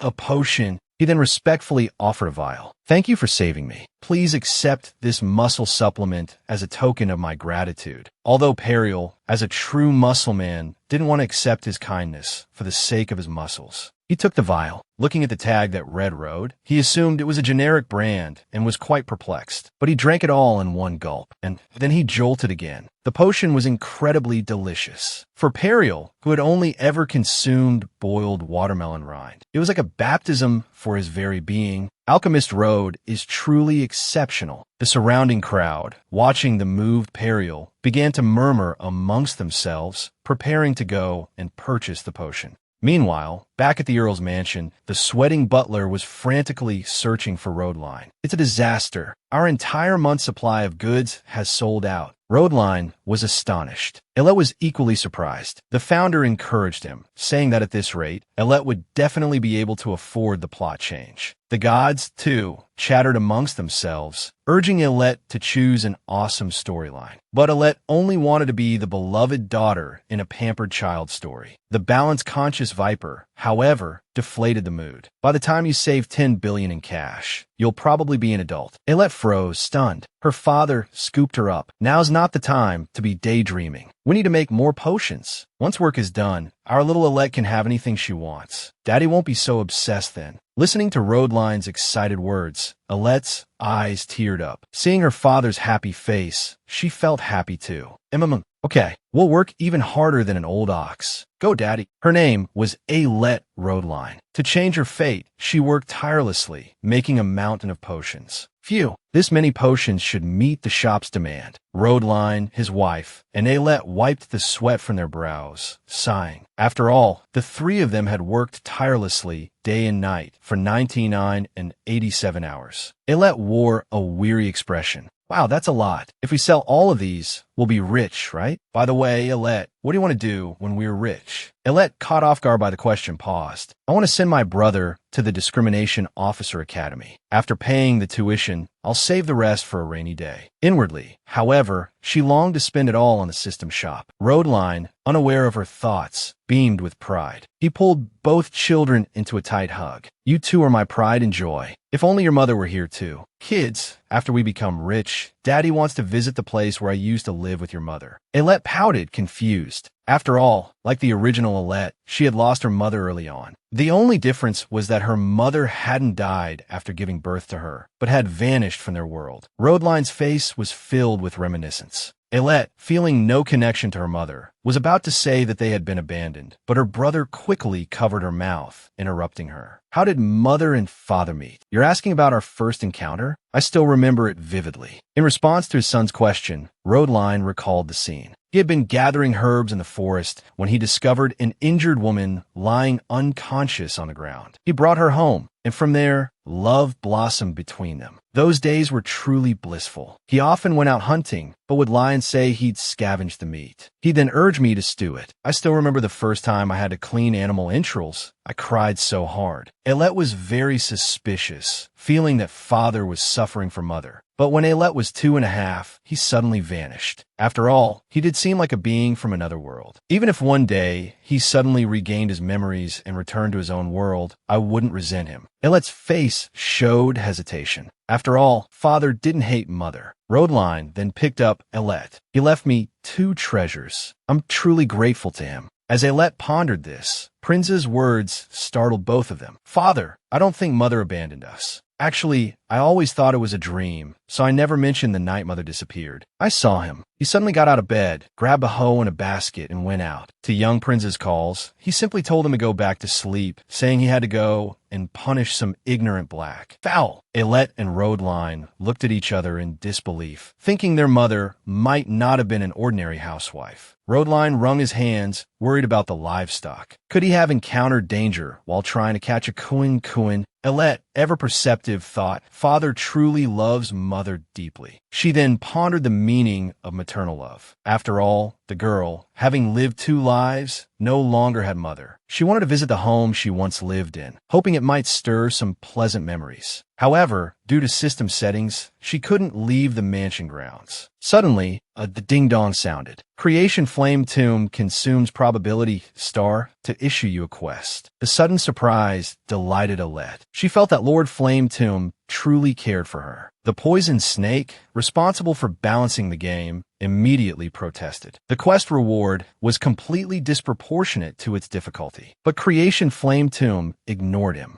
Humming a tune, Father, were you with mother at the Golden Ivory Tower? So, our previous home was in the Hesperal Duchy. Faced with his daughter's sudden question, Rodeline, though startled, confirmed it. He then watched, bewildered, as Alette left. Alette, what are you doing? Didn't you say you wanted to visit the home you shared with mother? If you want to go to the Hesperal Duchy, we need to make at least another week's worth of potions. Rodeline was unsure how to respond to his daughter's sudden concern. I'll help you, father. We must go back together. Seeing his son also determined to fulfill his wish, Rodeline was overcome with emotion. And as the 3 worked hard towards their goal of returning home, a burly figure strode forward with powerful steps. Your Highness, you've returned. A man resembling a butler bowed respectfully. It's been a while. Your muscles seem even more magnificent. The newcomer was Alan Jack, who had toiled in the mines, the Hesperal, and now the current Duke of the Hesperal Duchy. Thank you for the compliment. I heard there's an important matter I need to attend to. I even interrupted my muscle training for this, which upset them quite a bit. The butler remained calm. We found the missing maid's trail. Periel was startled. He slammed his hand down. Where is she? Where's that place? The butler didn't hesitate. We detected the maid's sword aura in a dungeon within the forest near the Duke's mansion grounds. Finally knowing his daughter's whereabouts, Periel was overjoyed. Eltia, my daughter, whom I've longed for all these years. I can finally see you. The Duke's attendant added, Your Highness, ever since the maid severed ties with you, you've been despondent all these years. But thankfully, Your Highness found solace in muscle training. Otherwise, I can't imagine how heartbroken you would be. Periel abruptly shifted from his sorrow, flexing. Look, my biceps and triceps are overjoyed. Can you hear them laughing? The butler could only agree, inwardly thinking the Duke's muscle obsession had gone too far. Eltia, wait for me. I will definitely find you. Meanwhile, Elette and her two companions arrive at his territory. This section seems to abruptly shift focus, assuming it refers to Road Line based on the context of the previous lines and the summary document. He was a brilliant alchemist from the Golden Ivory Tower, but his incompetent teacher stole his achievements. After being discovered, the teacher shifted the blame to Road Line and expelled him. Years later, Road Line returned with his two children. They ate delicious ice cream. He spoke of their mother's death, but a nearby alchemy apprentice interrupted his thoughts. Hey, have you heard about the Golden Ivory Tower's summer headmaster appointment? The summer headmaster? Of course, it's Higgins Salma again. I heard Professor Saijin's research funding this month is exploding. Well, makes sense. He's the leading authority on regenerative potions. After all, the two discussed the next headmaster, who was Roadline's former teacher. By now, Roadline was seething with rage. His fists clenched, his body trembling. Elette knew their conversation had dredged up painful memories for her father. After all, the regenerative potion formula was one of his creations. Elette racked her brain for a way to comfort him. Prinz, however, spoke up. Dad, are you okay? Faced with his son's concern, Roadline snapped out of his reverie. Forcing a smile, he said, I'm fine. Eat up. Your ice cream is melting. What are we talking about? Oh, right. Your mother didn't like this kind of dessert. Elette rested her chin in her hand, listening intently to her parents' sweet reminiscences, but knowing deep down that her father probably didn't want to be back here. But seeing the smile on his face, she couldn't help but marvel at the power of love. So, Mom never had even one bite? Prince's sudden question made Roadline's eyes redden instantly. Unsure how to explain, he deflected, saying he'd tell them when they were 18. After all, it wasn't something for little kids. Dad, I want to see the little house where you and Mom lived. Elette interjected, thankfully breaking the tension. As the sun began to set, a dilapidated house came into view. The three of them stared, dumbfounded. They couldn't believe the house that held such precious memories looked like something out of a horror story. To spare their father further embarrassment, the two children hurried off to give the house a surprise makeover. The thud of buckets hitting the ground echoed in the air. Roadline was exhausted and just wanted to rest. Elette and Prinz, however, were full of energy, fueled by the stamina boost from their sword aura package. We're almost done cleaning, Dad. Why don't you rest for a while? Elette called out as she ran off. As she walked, she felt a nagging sense of unease. Her task wasn't quite finished. Checking her map, she noticed an unexplored area nearby. A thoughtful expression crossed Elette's face. She suspected something was amiss. Under the cover of darkness, she quietly set out to investigate. Clad in her pajamas, Elette felt confident. She quickly reached the suspicious location and gasped in surprise. The moonlit lake shimmered before her. Elette was bewildered. What she thought was a beautiful lakeside view was actually a massive crater. As the water gurgled, Elette rolled up her pajama pants and prepared to investigate further. A swirling portal appeared before her, leaving her stunned. It seemed the crater was the aftermath of a dungeon break. Someone had acted swiftly at the moment of the dungeon break, preventing the surrounding villages from being devastated. Elette gulped nervously. A dungeon break meant monsters and evil spirits pouring out from the depths. Even the lowest level dungeon, upon breaking, could become the highest level. If left unchecked, the entire continent could be reduced to ruins. But that's strange. No one seems to be managing this dungeon. Usually, there are casualties when a dungeon breaks. But there isn't even a memorial here. That means either the raiding party that stopped the break was completely wiped out, and their heroism went unrecorded. Elette shivered as a sense of foreboding washed over her. A divine being, a judge of souls, questioned the flame's spirit. The creation flame's spirit hastily explained, saying it was just a small, C-rank dungeon, and the records showed no one had claimed the items within. Elette propped her chin on her hand, lost in thought. Elette, I have a favor to ask. The sudden request interrupted her thoughts. Could you help retrieve the bodies of the raiding party? Thinking about them sacrificing themselves to stop the dungeon break, I feel a connection to them. Elette hesitated, a flicker of uncertainty in her eyes. She knew of Agnes's past, a weight that shadowed her gaze as she turned towards the rippling sound of the lake. All right, Agnes, Elette said, I'll go and pay my respect to the lost souls. Agnes was immediately overcome with gratitude, expressing her thanks to the young girl. Watching the would-be victor depart, Agnes couldn't shake the feeling that despite the avarice that often flickered in Elette's eyes, the child possessed a kind heart. Just then, Elette leaped high into the air. A free S-rank item? Don't mind if I do. Her voice echoed across the sky as she descended towards the dungeon. Agnes felt as if struck by lightning. Her eyes widened in disbelief. The air hung thick with yellow sand. With a single stroke, the 3-year-old girl felled the wretch before her. Her physical strength had grown considerably. The instructor, pleased with Alet's progress, urged her onward. The desert stretched before,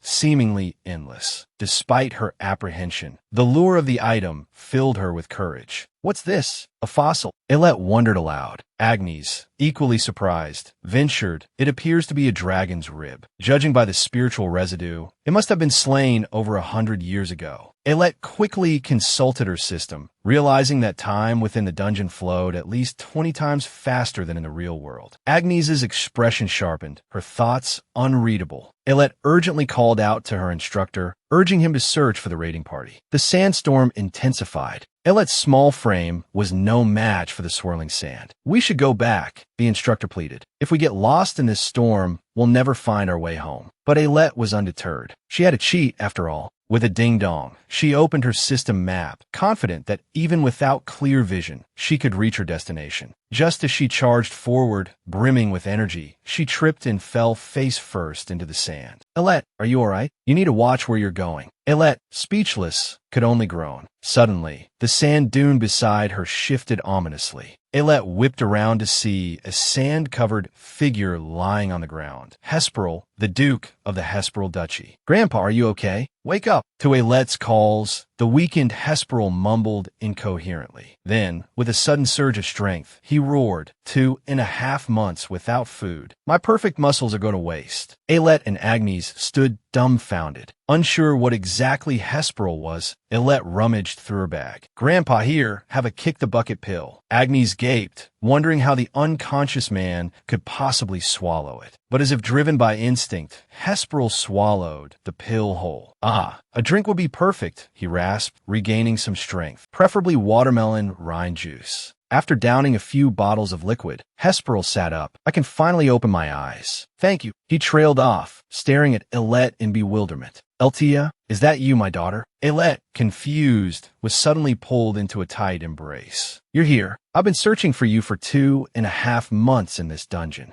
Alet quickly explained that he had the wrong person. Agnes, exasperated, raised her fist. What? You're not Eltia? Looking at the young girl before him, Hesperil realized his mistake. I was mistaken, which means my daughter is still missing. He slumped, despair evident in his posture. Alet was thoroughly confused. But you can't survive 2.5 months without food. Hesperil nodded grimly. Yes, she's somewhere in this dungeon, but I was trapped by the storm. Alet interrupted him. Don't worry, Grandpa. I know the way. I'll take you somewhere safe. Leave it to me. Looking at the confident young girl, Hesperil was reminded of his own daughter, who had often spoken with the same unwavering assurance. A faint smile touched his lips. Without waiting for Alet's response, he scooped her up. You're quite remarkable for your age, but you're so small. How can you possibly navigate this storm? You point the way, and Grandpa will carry you out. With that, he started off at a run, Alet squealing in his arms. Whoa, you're so fast. Grandpa, you must have been super popular back in the day. Hesperil, listening to Alet's excited chatter, wore a pained expression. Alet had a firm grip on his hair, a very firm grip. Ouch, don't pull a little one. You're going to rip my hair out. Alet quickly apologized, but with the unwavering conviction that with hair as thick as his, losing a few strands wouldn't matter. Amidst their laughter and banter, they cleared the sandstorm. They arrived at their destination. Gazing at the dilapidated palace, neither knew quite how to express their feelings. Setting Alet down,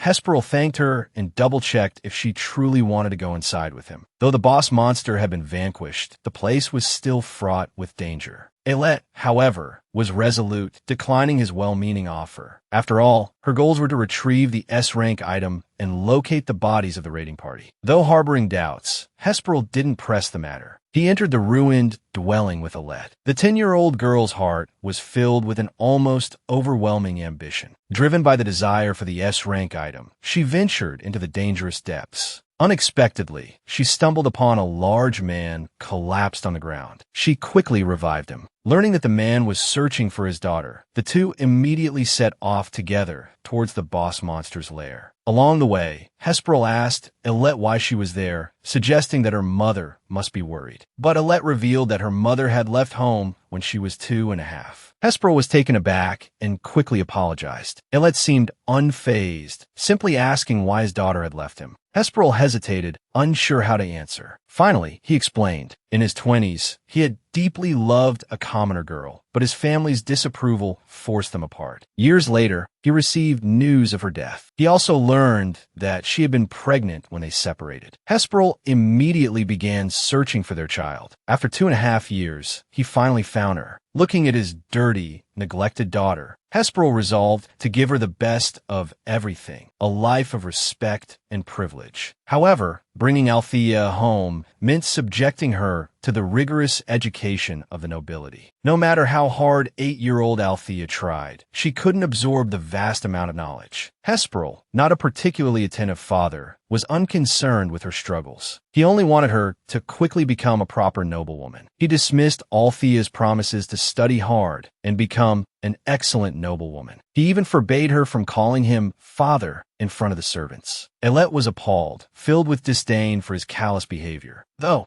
Hesperil deeply regretted his past actions, he continued his story with a heavy heart. One morning, a young girl calling herself Alyssa arrived at his estate, claiming to be his true daughter. She even knew details about the deceased woman that only his real daughter could know. The orphanage and her guardian provided supporting evidence. The girl's striking resemblance to the deceased woman led Hesperil to dote on her excessively. Althea witnessed all of this. Years later, the now-grown Alyssa sought out Althea, informing her that their father had chosen her as the heir and would be sending Althea away. A stricken Althea confronted Hesperil, asking if he was abandoning her. Hesperil, enraged, told her to stop dwelling on such things. Althea was left speechless. Clenching her fists, Althea realized she would never meet her father's expectations. That's why he had chosen the other girl, the one more to his liking. She turned and left without a word, ignoring Hesperil's enraged shouts. Hesperil hadn't meant to abandon Althea. He had only placed such immense pressure on her because he saw her as the family heir. It was only after Althea left that he discovered Elsa, the girl he'd chosen, was only after his family's fortune. Elet, empathizing with Althea's plight, was stunned. Anyone would have left under those circumstances. Furious, she ignored Hesperil's lamentations. Suddenly, Elet stopped dead in her tracks. Before them stood a dilapidated palace, radiating an eerie aura. The surrounding wraiths seemed fixated on the palace. Elet, already bewildered, grew even more confused. Hesperil, his face pale, walked forward and witnessed a horrifying sight. A woman, holding a hoe, knelt on one knee. Her body, like the wraiths, seemed partially absorbed into the palace walls. Hesperil rushed towards her. He embraced Althea's petrified form, sobbing and begging her not to leave him. Elet approached Hesperil. She saw something extraordinary. It reminded her of her brother's description of their mother's departure. Staring at the hoe and a pear in the woman's hand, Elet was dumbfounded. "Oh my God," she whispered. The girl had come to the Wraith's domain hoping to snag an S-rank item for free. Instead, she'd stumbled upon her mother. The petrified woman stared blankly while Elet, beside her, seemed to be experiencing a sudden bout of mistaken identity. "When my mom left home," Elet explained, "she took a hoe and a pear. She left in her nightgown while we were sleeping. And this woman, she fits the description perfectly." Elet was in disbelief. Suddenly, she was lifted into the air. "I have a granddaughter." It was Hesperil, overcome with a mixture of joy and embarrassment. He hugged Elet tightly. Elet, uncomfortable with this sudden display of affection from her newly discovered grandfather, frantically urged him to calm down. Saving her mother was the priority. Examining the woman, Elet found no fatal wounds. She looked up. A giant, eerie eye gazed down upon them, observing all of creation, even the deity within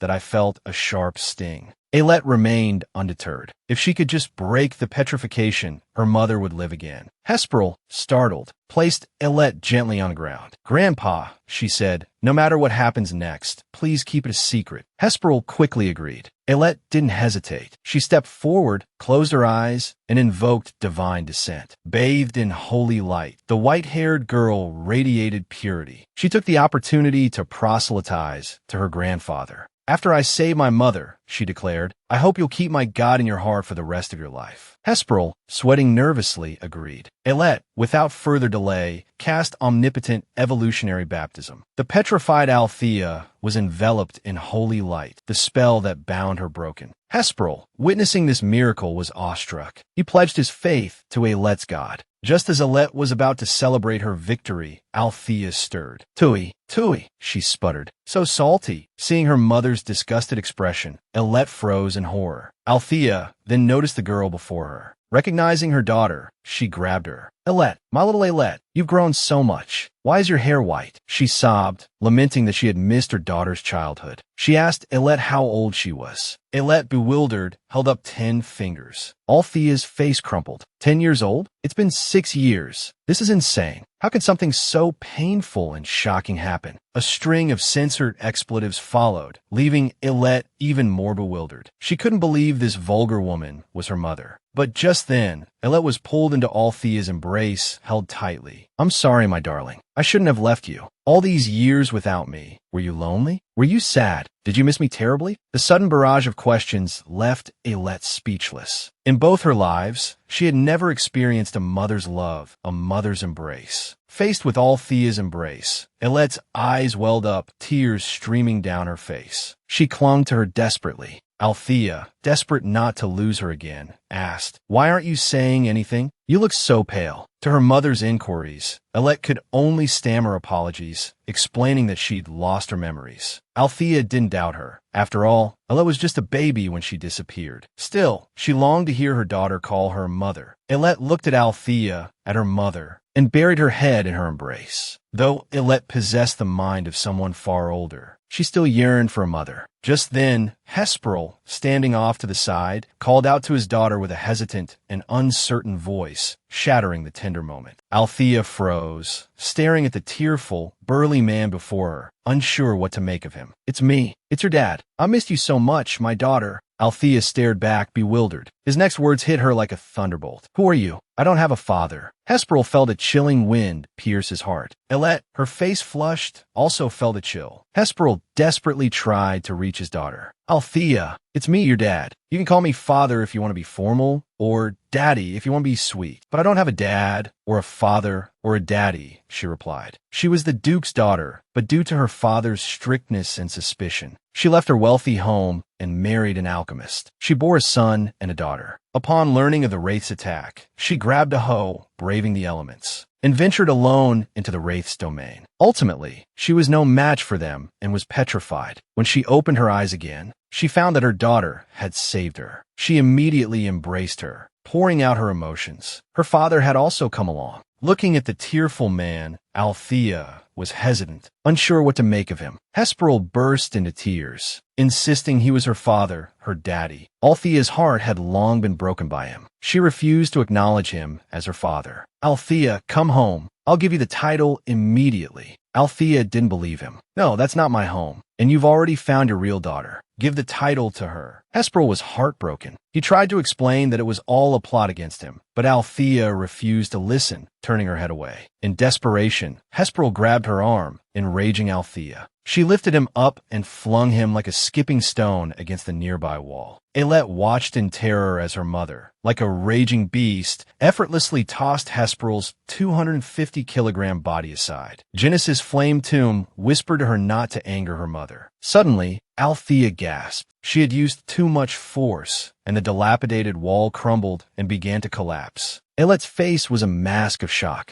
Althea tried to save her daughter, but it was too late. As the stones crashed down, a massive figure shielded them both. Father, why were you so reckless? Are you all right? Hesperil, concerned by his daughter's worry, insisted he was fine. Compared to the pain he had caused her, this was nothing. Althea stared at her father in stunned silence as Hesperil suddenly dropped to his knees. I was so eager for you to become a worthy heir that I was too harsh, too strict. I was never a good father to you. I even hurt you. I'm so sorry. I've been a terrible father. I never knew how to love my own daughter. Please, give me another chance. Let me learn how to love you. Althea's eyes were already brimming with tears, but she fought back her sorrow, turning her head away from her father. Aylette, seeing the redness in her mother's eyes, knew that Althea couldn't bring herself to be truly cruel. Understanding the need to ease the tension, Aylette decided to intervene. "Mama, I want to see Grandpa again." Hearing Aylette pleading her case, Hesperil seized the opportunity. "Why don't you and your husband come back to the Duke's estate?" he invited. "No, I won't bring them there. That place suffocates me. I don't intend to inherit the family title. Life away from the family has been much more beautiful." Hesperil's face was etched with sorrow at Althea's harsh words. He was at a loss for how to persuade his daughter. But Althea wasn't entirely heartless. "Since Aylette is speaking up for you, I suppose I can consider it. I might bring her to see you occasionally. So please get up." Hesperil, incredulous, looked quickly at his daughter. He jumped up excitedly. "Really? Wonderful. How about once a month? No, twice a year? No. Even once a year would be fine. How about the autumn harvest Thanksgiving? It's a day for family reunions. We can have a meal together. I really miss the 7-colored Wukuan meat." Faced with her father's erratic enthusiasm, Althea just wanted to escape. Then she remembered something. Turning a serious gaze on Hesperil, she said, "Before that, could you help me teach a bad person a lesson? It's Viscount Martin of West Kingsale." Ella was still getting used to the idea that this woman was her mother, and her blunt words were a little jarring. "That guy's a despicable scoundrel who tormented and exploited my husband." As Hesperil was about to agree, seeing his daughter's fury, Aylette chimed in, adding to the list of Viscount Martin's misdeeds. "Mama, not only that, but he also stole Papa's achievements and drove him out. That's why we've had such a hard time." Althea's face hardened, ready to send Viscount Martin to the hereafter. Hesperil, frantic, swore on his family's honor. "I will absolutely avenge you both." Althea, however, didn't trust her father. "Of course, I will absolutely, in the name of justice, judge that dramatic Satan." After she finished speaking, Hesperil was completely bewildered. He hadn't even remembered Viscount Martin's name correctly. Althea burst out laughing. Aylette, watching them, was happy that their relationship seemed to be thawing. Then she remembered something and asked her grandfather his name. Hesperil puffed up with pride. "I am Alan Jack Hesperil." Aylette was stunned. In the original story, Hesperil was incredibly powerful. Before the protagonist's 40th rebirth, he had consistently held the top rank on the continent. Realizing who he was, Aylette felt like she had stumbled into a classic romantic fantasy trope. Hearing his granddaughter muttering about dukes, Hesperil sensed an opportunity. "I think Aylette might really like it at the Duke's estate. So, would you reconsider the inheritance?" But Aylette declined her grandfather's offer. "Honestly, I'm very extremely interested in the position of Duchess. But I'll respect Mama's decision. If she doesn't want it, neither do I." Hearing Aylette's words, the contrast between the two was stark. Althea pulled Aylette closer, about to praise her daughter, when she noticed something alarming. Aylette was burning up, on the verge of collapsing. Panicked, Althea tried to take Aylette outside, but Aylette grabbed her arm. "Don't worry, Mama. I've just got a temporary case of the crazies. I'll be better in 2.5 days." She asked to stay in the dungeon until then, not wanting her father and Bientá to worry. She made them promise to keep today's events a secret. As her vision blurred, Aylette fell into a deep sleep. "I don't know how to continue the story from here.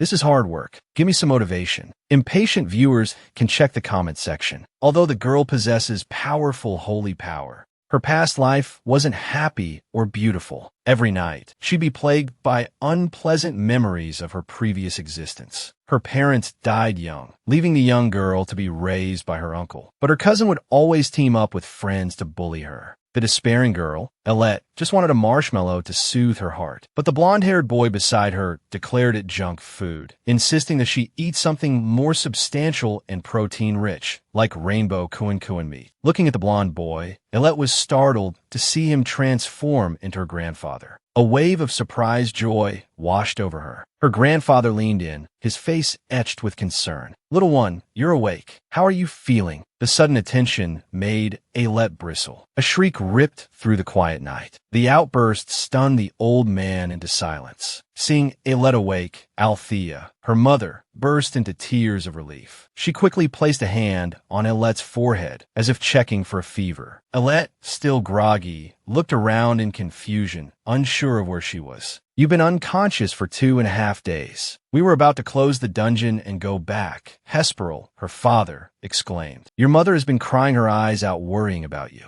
Look, they're all swollen. Althea protested at Hesperil's dramatic pronouncements, arguing that they only made Ilette more anxious. Were you worried about me? Ilette asked, stunned by this display of familial concern. Althea pulled her daughter into a tight embrace. Of course, my darling. How could I not be worried when you're ill? I'm so glad you're all right. Although the recent nightmare had left Ilette shaken, her mother's warmth chased away the lingering shadows. Just then, the sound of Ilette's father and brother calling her name echoed from a distance. Althea and Ilette exchanged surprised glances. It's father and my brother. They must have noticed I'm gone and are worried, Ilette realized. As Ilette ran towards the voices, Althea watched, a bittersweet sadness washing over her, uncertain how to face the impending reunion. She then glanced back at Hesperil. Hesperil gazed silently after his daughter. Though his heart ached with longing, he knew he had to leave. Well then, I'll see you at the autumn harvest Thanksgiving. Take care of yourself, he said, his voice heavy with unspoken emotion. The sight of her father's aging form stirred a tenderness within Althea. Hesperil, hearing her unspoken agreement, finally allowed a small smile to grace his lips. Suddenly, Ilette's head popped out from behind a nearby bush. Both Althea and Hesperil noticed her immediately. They rushed toward her. Where were you? Do you know how worried we were? Hesperil began, but then his eyes widened in disbelief as he spotted Althea. He stared, speechless, at the woman who held his most cherished memories. Althea, is it really you? Before he could finish, Althea threw herself into his arms, holding him tightly. I couldn't live a day without you. I would never abandon you. I was trapped in the dungeon, unable to return home. I'm so sorry it took me so long. Hesperil gently cupped her face in his hands. Althea, none of that matters now. What matters is that you're back. I don't need anything else. Ilette watched her parents' affectionate display with wide eyes, wondering if she should discreetly excuse herself. Perhaps she should blindfold Prinz first. But her brother, oblivious to the moment, rushed forward and hugged their mother. Mother, I knew you'd come back. Althea embraced him tightly. Prinz, my sweet boy. Mother is all right. Thank you for growing into such a mature and understanding young man. Watching her brother sob, Ilette couldn't help but think that this mature and understanding young man was being rather loud. Her mother's voice interrupted her thoughts. Ilette, come here too. Ilette, her face beaming, joined the embrace. After 7 long years, the family was finally reunited. Hesperil, the Duke, possessed the greatest fighting prowess on the continent. Yet, he had dedicated himself to searching for his missing daughter. Though he had found traces of her, she harbored a deep resentment towards him, hoping to mend their fractured relationship. Hesperil returned to the Duke's estate to address matters his daughter had entrusted to him. Meanwhile, back at Ilette's home, she picked up a newspaper and let out a sinister chuckle. The headline proclaimed the imprisonment of Viscount Martin. Ilette was immensely satisfied with her grandfather's efficiency. She playfully mimed a high five in his direction. Then, she hurried to her father with the good news. Papa, look at the paper. That bloodsucker, he's completely, utterly, spectacularly finished. Hesperil, however, seemed unconcerned by Viscount Martin's downfall. He merely smiled at his daughter and glanced out the window. This left Ilette momentarily perplexed. Outside, Althea was teaching their son, Prinz, swordsmanship. The memory played vividly in Hesperil's mind. Perhaps the reunion of his family was all a man truly sought in life. Watching her father's face, radiant with happiness, Ilette felt a deep, understanding bloom within her. She reflected on the recent events. Bianca, ever the loyal best friend, had wasted no time upon their return. She convinced her father to grant them their own parcel of land. And Althea, with her formidable sword saint abilities, had replaced the Countess's former night guard. She had even become close friends with the notoriously picky Countess. Ilette's affection for the younger girl deepened with every passing day. Just then, Althea came to the window, asking what they were doing. Hesperil didn't answer. He simply picked up a glass and offered it to her. But the next moment, Althea leaned in close, catching a whiff of chrysanthemum. Flustered by his wife's sudden nearness, Hesperil darted back into the room, claiming he needed to fetch a drink. Watching her father's hasty retreat, Ilette couldn't help but find his excuse a little flimsy. Althea, meanwhile, bent down, rummaging for something. When she placed the object in Ilette's hand, it instantly wiped the smile from her face. Just as Alette was about to examine it, the once familiar saintess suddenly emerged from the necklace, her face etched with surprise. The object in Alette's hand was the very trophy she had intended to acquire.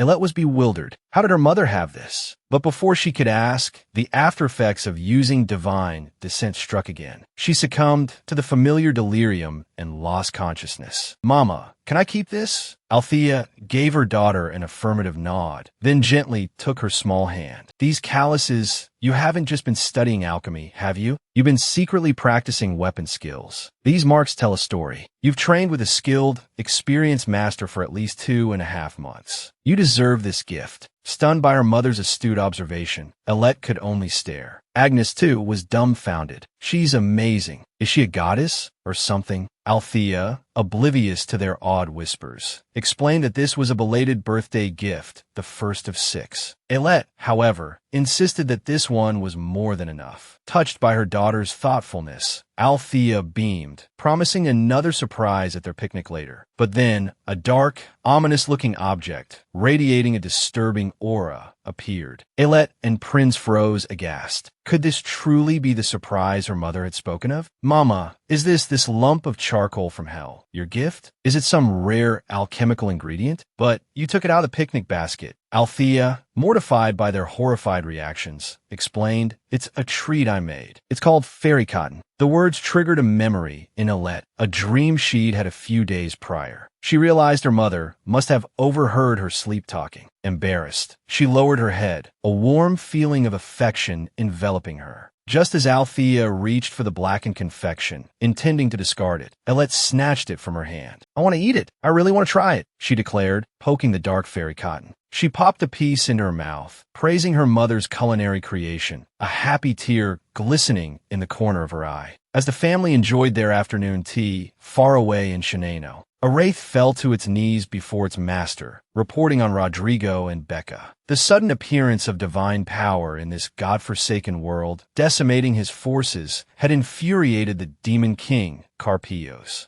He glared down at his underling.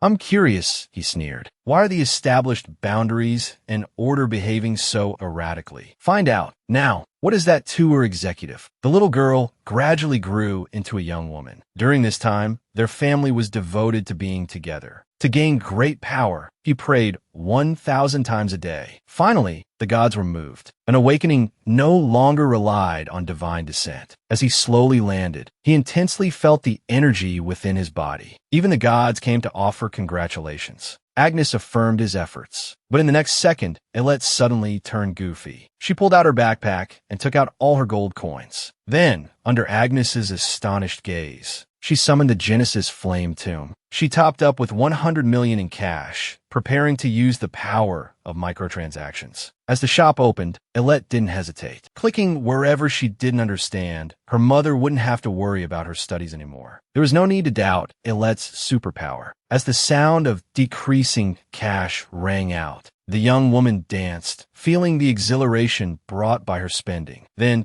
confidently, she lifted her clothes and cast a healing spell. But the result was underwhelming. Compared to the effect when she transformed into white-haired Alette, it wasn't on the same level at all. It was a bit of a pity. These skills still needed her to level up step by step. Then, she clenched her fists, preparing to hone her skills steadily, cheering herself on. The next second, however, Agnes hesitantly asked her how she planned to practice healing. She couldn't just stab herself and then heal, could she? Alette was instantly deflated and speechless. Meanwhile, in the Holy Emperor's Hall, news of Alette reaching Saintess level had arrived. Looking at the holy light above, so dazzling and brilliant, for his own benefit, the bearded man, seeing that there had been no news of the Saintess for so long, prepared to send his relatives to search for her. As the noisy discussion filled the hall, Carpios was already consumed by loathing. He turned to go back. When he reached his bedroom door, a voice sounded behind him. It was Taishalit. This time, he came to find Carpios solely for news of Alette. Though puzzled as to why he would inquire about Alette, Carpios still told the young man everything he knew. He explained that in 2.5 years, Alette had become a graceful young woman and was living happily. Although he didn't get much useful information, Taishalit was still very satisfied. After expressing his gratitude to Carpios, he strode forward, preparing to undertake his outbound trial. Meanwhile, Lo was sitting glumly at the door, watching her parents fussing over Prince, warning him to be careful when he went out. Her brother had now completely changed, becoming a graceful, pink-haired young man. Although she felt a little sad, she understood that her brother wanted to gain great power. He had no choice but to study at the Night Academy. After all, Prince couldn't gain great power through microtransactions. Seeing that his sister hadn't come to see him off, Prince smiled and came to her, saying goodbye. Cupping her face in her hands, Elette urged her brother to be sure to take the potion she had sent him secretly. Just as Prince smiled and stroked Elette's head, saying he had remembered a young nobleman barely making an appearance, angrily and impatiently urged Prince to hurry up. "Hey kid, no, young master, why are you going with him too? Even if he enrolls, he won't graduate anyway." Prince, awkwardly unsure how to respond to his sister's words, simply bid farewell. Elette thankfully responded, and in the original storyline, Rambio's knighthood was revoked, but now, influenced by Prince, he volunteered to study. Watching their departing figures, Elette thought maliciously he should experience more of the world. Then her mother quietly approached her. She softly asked Elette if she wanted to go too. She could ask her grandfather to send her there. Elette, upon hearing this, broke out in a cold sweat and refused her mother's kind offer. Full of energy, she flexed her biceps, declaring that she could also train well in the Earl City. Besides, she had Bianca to keep her company. But in the next moment, Bianca betrayed her. She was preparing to leave for the capital to study administration. Elette stared at her best friend, dumbfounded. Though saddened by her departure, Elette knew she couldn't change Bianca's decision. Thinking about the Winchester king and how the issue of succession would soon pit the princes and princesses against each other, with nobles vying for power in the shadows, Elette couldn't help but worry about her delicate friend's safety. She quickly took Bianca's hand in hers, urgently telling her what to watch out for in the capital. The first prince was two-faced, the third prince had a chest fixation and couldn't be provoked, and the first princess had a fondness for young maidens. As she spoke, Elette pulled out a charm that enhanced attractiveness, something she'd just bought from the system shop. Under Bianca's surprised gaze, she fastened it to her hair.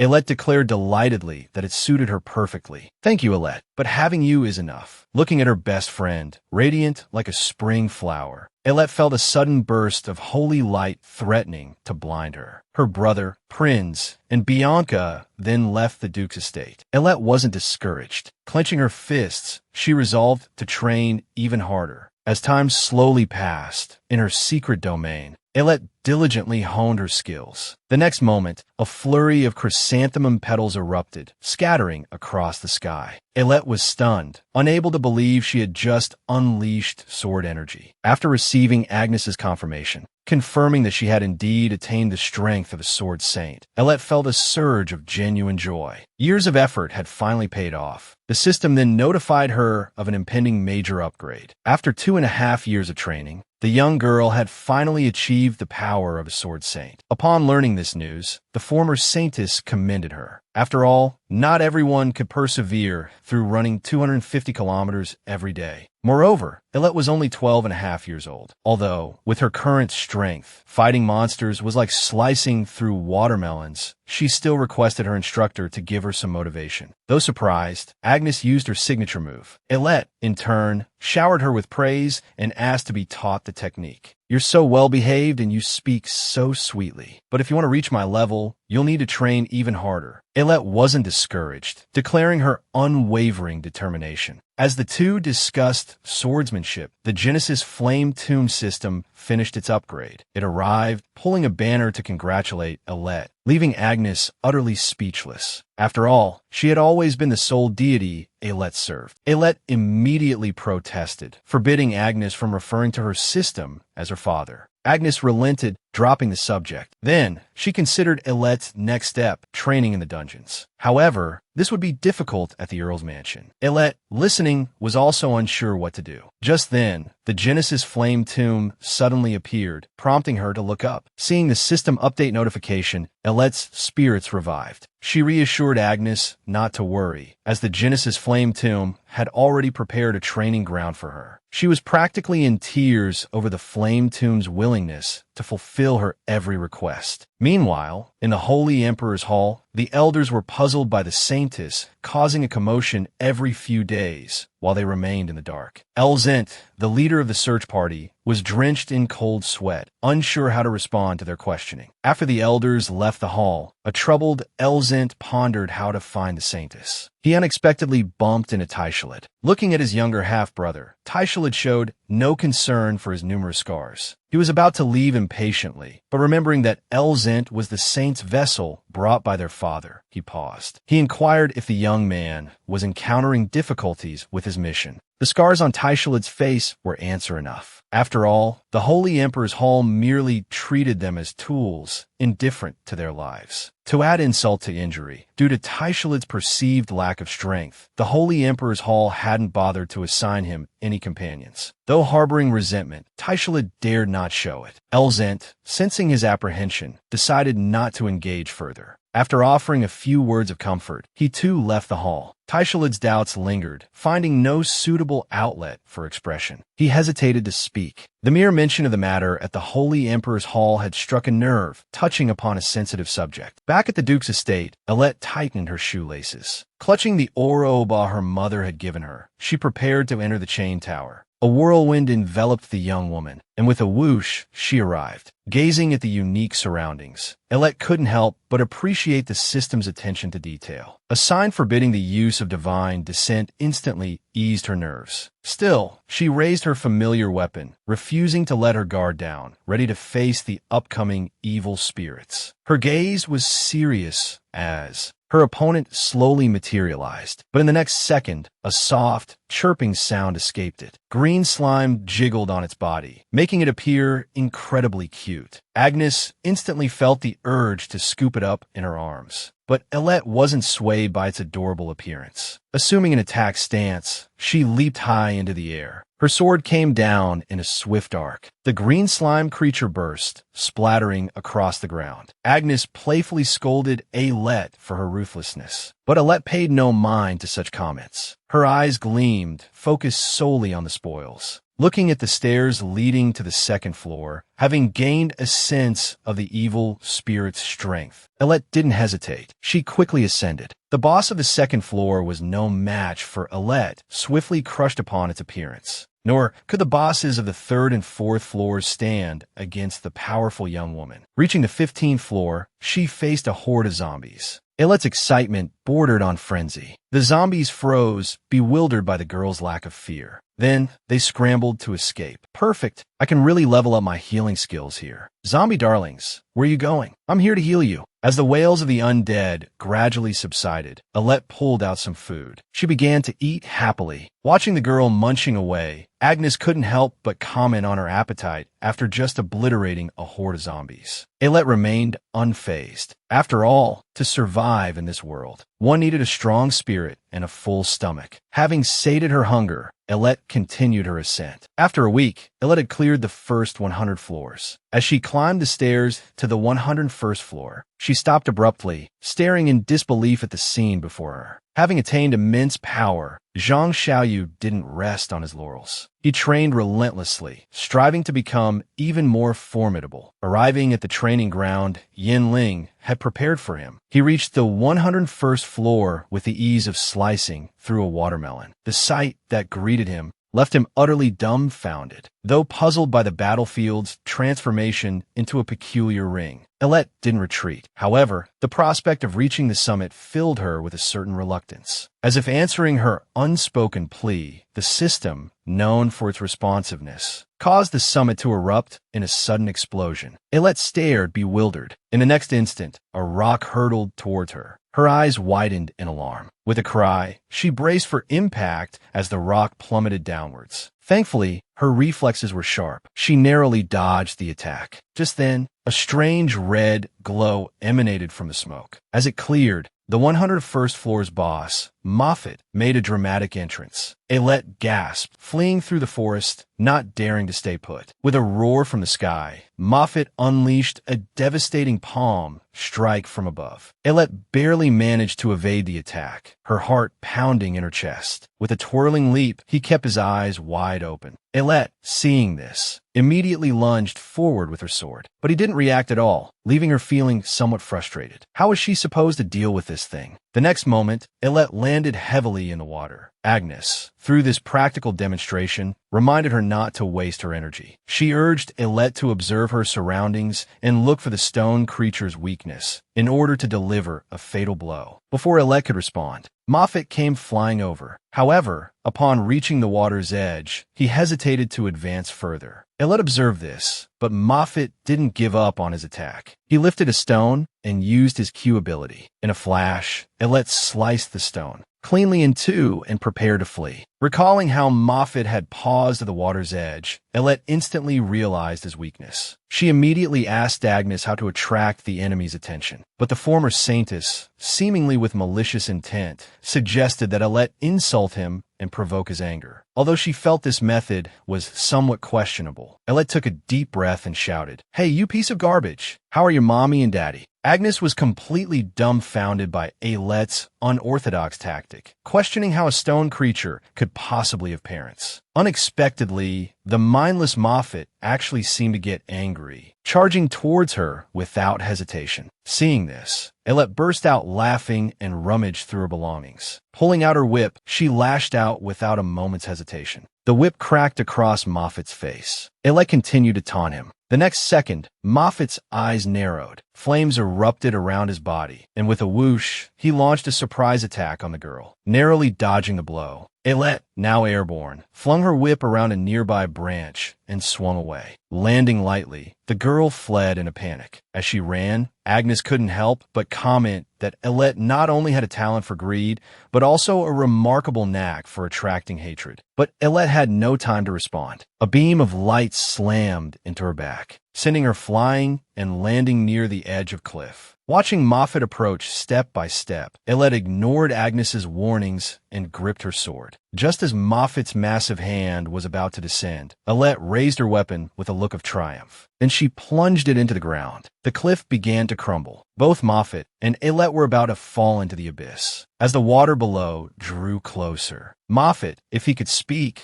would surely have called Elet a lunatic. But in the next instant, Elet flung her whip out once more, wrapping it around a branch on the cliff face. Amidst Moffat's cries of anguish, Elet avoided plummeting into the chasm. With a splash, Moffat hit the water far below. Elet landed on the ground. Seeing that Moffat was no longer moving, she raised her sword without hesitation and plunged it deep into Moffat's eye. Elet had successfully cleared the 101st floor trial. She then collapsed, exhausted and unwilling to move. Meanwhile, in a dark dungeon, the elders of the Holy Emperor's Hall stood before a prison cell, interrogating the young man inside. Seeing Taishalad's silence, the elders decided not to waste their breath. They ordered their subordinates not to give him any food for 77 days. Taishalad remained remarkably calm. He had been imprisoned simply for refusing to deal with a group of people deemed heretics by the Holy Emperor's Hall. As the guards departed, his friends peeked in,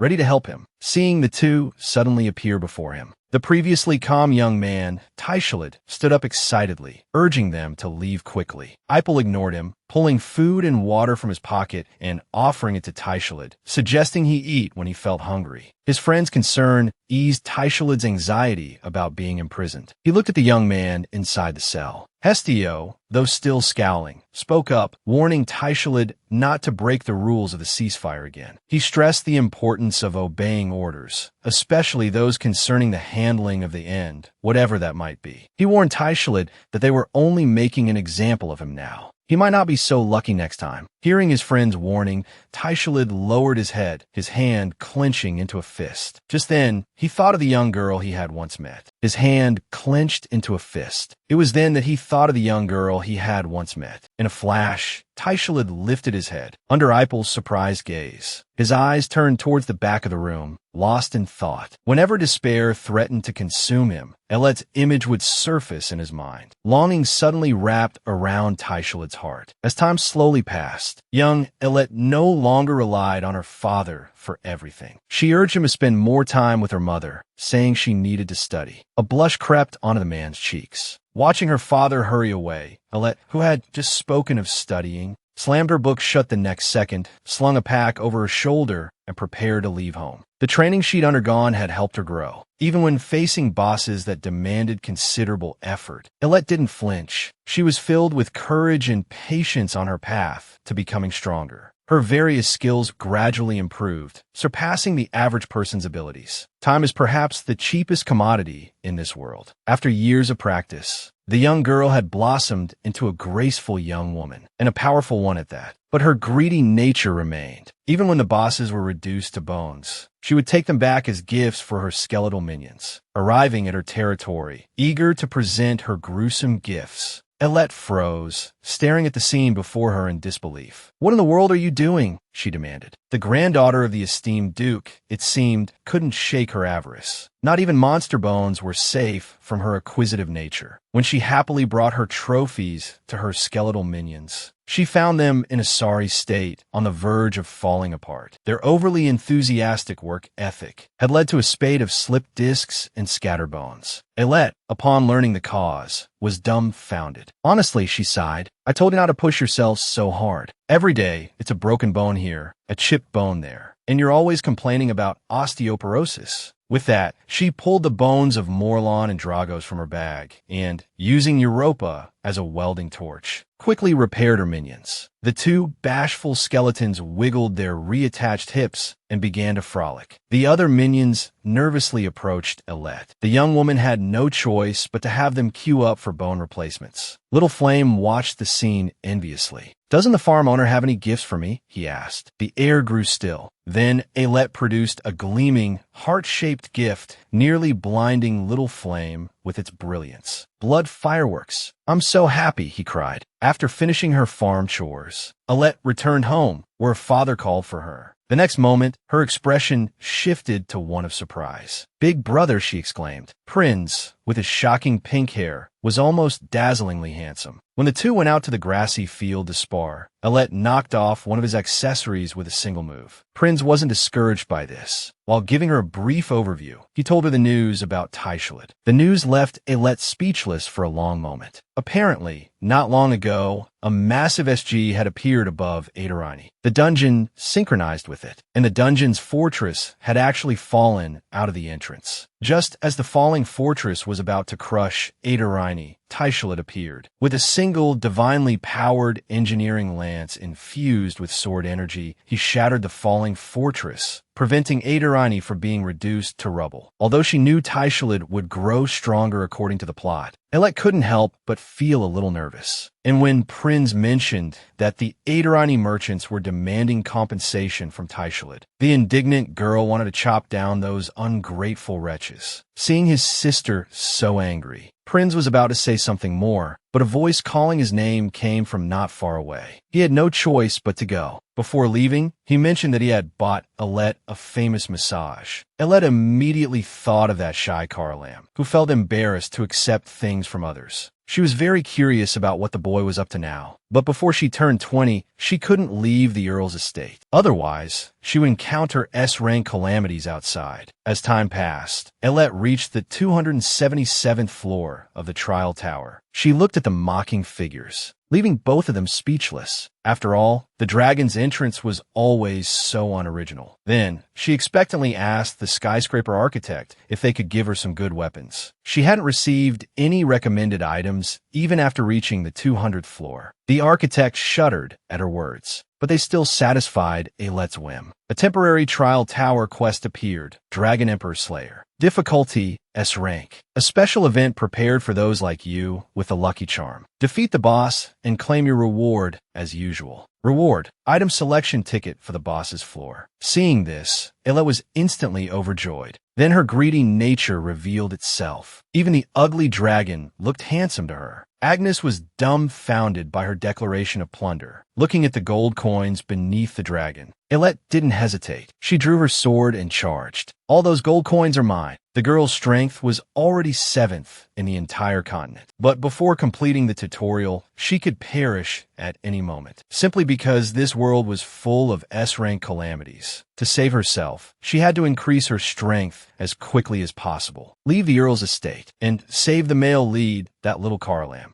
As Alet slept, the Taishalid she yearned for was kneeling on the ground. The surrounding scene resembled hell. Look at the piles of bones in this valley. They're all the Enders you killed. And you also disrupted the groundbreaking ceremony at the Demon King's Ridge. This is definitely a commendable feat. The Holy Emperor's Hall will be incredibly pleased to see your achievements. The kneeling Taishalid clutched his stinging arm, ignoring the Demon King's sarcasm. Now, tell us how it feels to be a hero. Spoiled child of strict order and boundaries. Taishalid raised his head in pain, his icy gaze sharp. I will kill you, Calpios. Faced with the boy's declaration, Calpios burst out laughing. Then by all means try. You silver-haired livestock. As he spoke, his body dispersed, vanishing before Taishalid's eyes. Listening to the Demon King's piercing laughter, Taishalid stared blankly at the surrounding corpses. A wave of regret washed over him, but the previous battle had exhausted him. Time never stopped, and the story continued to unfold. Alet welcomed her 10th autumn in this world. The beginning of the original story was only 6 months away. Now, Alet was facing a new challenge. To complete the novice trial as quickly as possible, she had spent 2.5 years adapting to the maritime environment, all to overcome the boss of the 298th floor, the cursed Windshill. Although Windshill at first glance looked like a beautiful mermaid, his lower body, however, was a monstrous, ravenous maw. Alet was nearly caught off guard by his sudden attack. She had almost been capsized. When the waves calmed,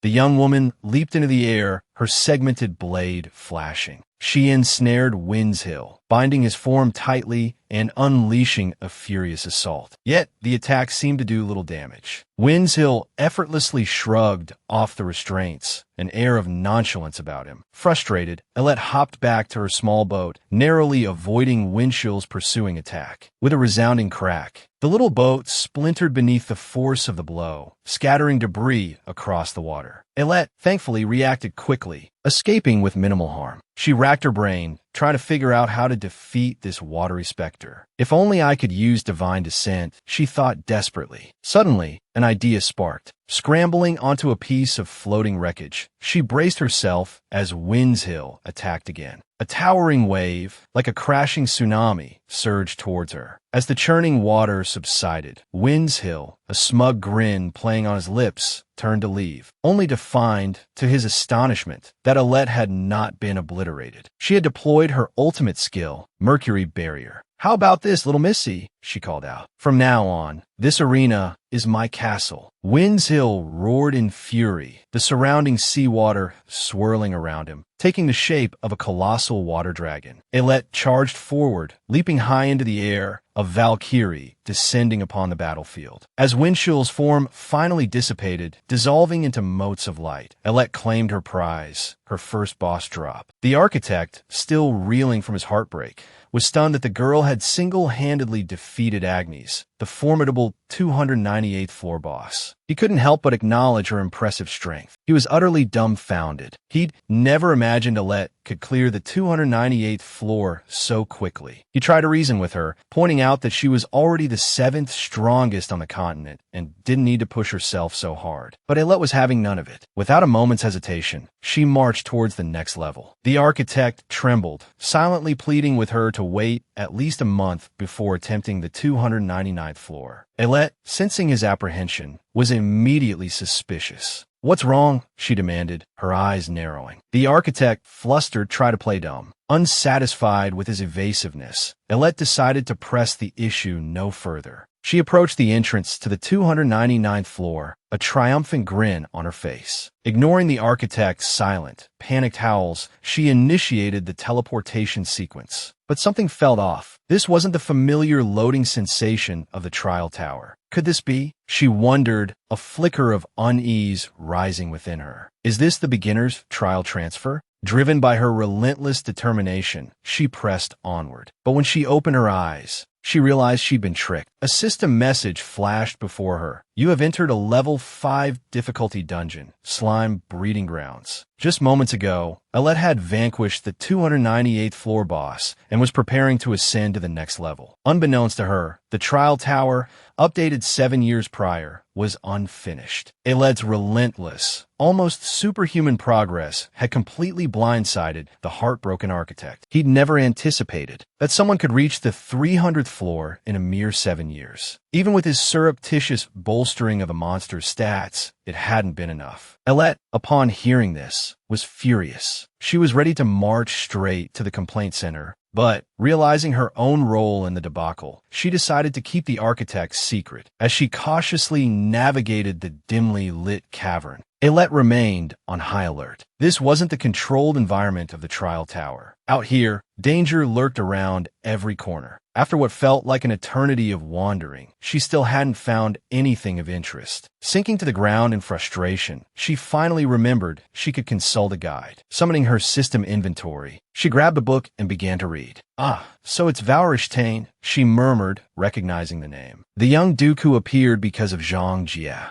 In the original storyline, Reincarnate, deeply admiring the protagonist, found himself torn between his loyalty and the crown prince's unreasonable commands. Forced to draw his blade against the protagonist, he grappled with the agonizing conflict between his beliefs and his duty. Finally persuaded by the protagonist, he ceased his hostility. But in the next moment, an S-rank dungeon synchronization occurred. And that synchronization stemmed from the young duke's curse, received when he saved the slime breeding grounds during his cultivation journey. Ultimately, he sacrificed himself to protect the protagonist. Watching this undeniably tragic story unfold, Elette roughly understood how to strategize against the boss. Didn't we agree not to fight the boss? Why are you still looking at the strategy guide? The architect's protesting voice rang out. Elette quickly explained that she was just worried about unforeseen circumstances. What if the boss suddenly falls from the ceiling over there? The very next second, a loud crash echoed.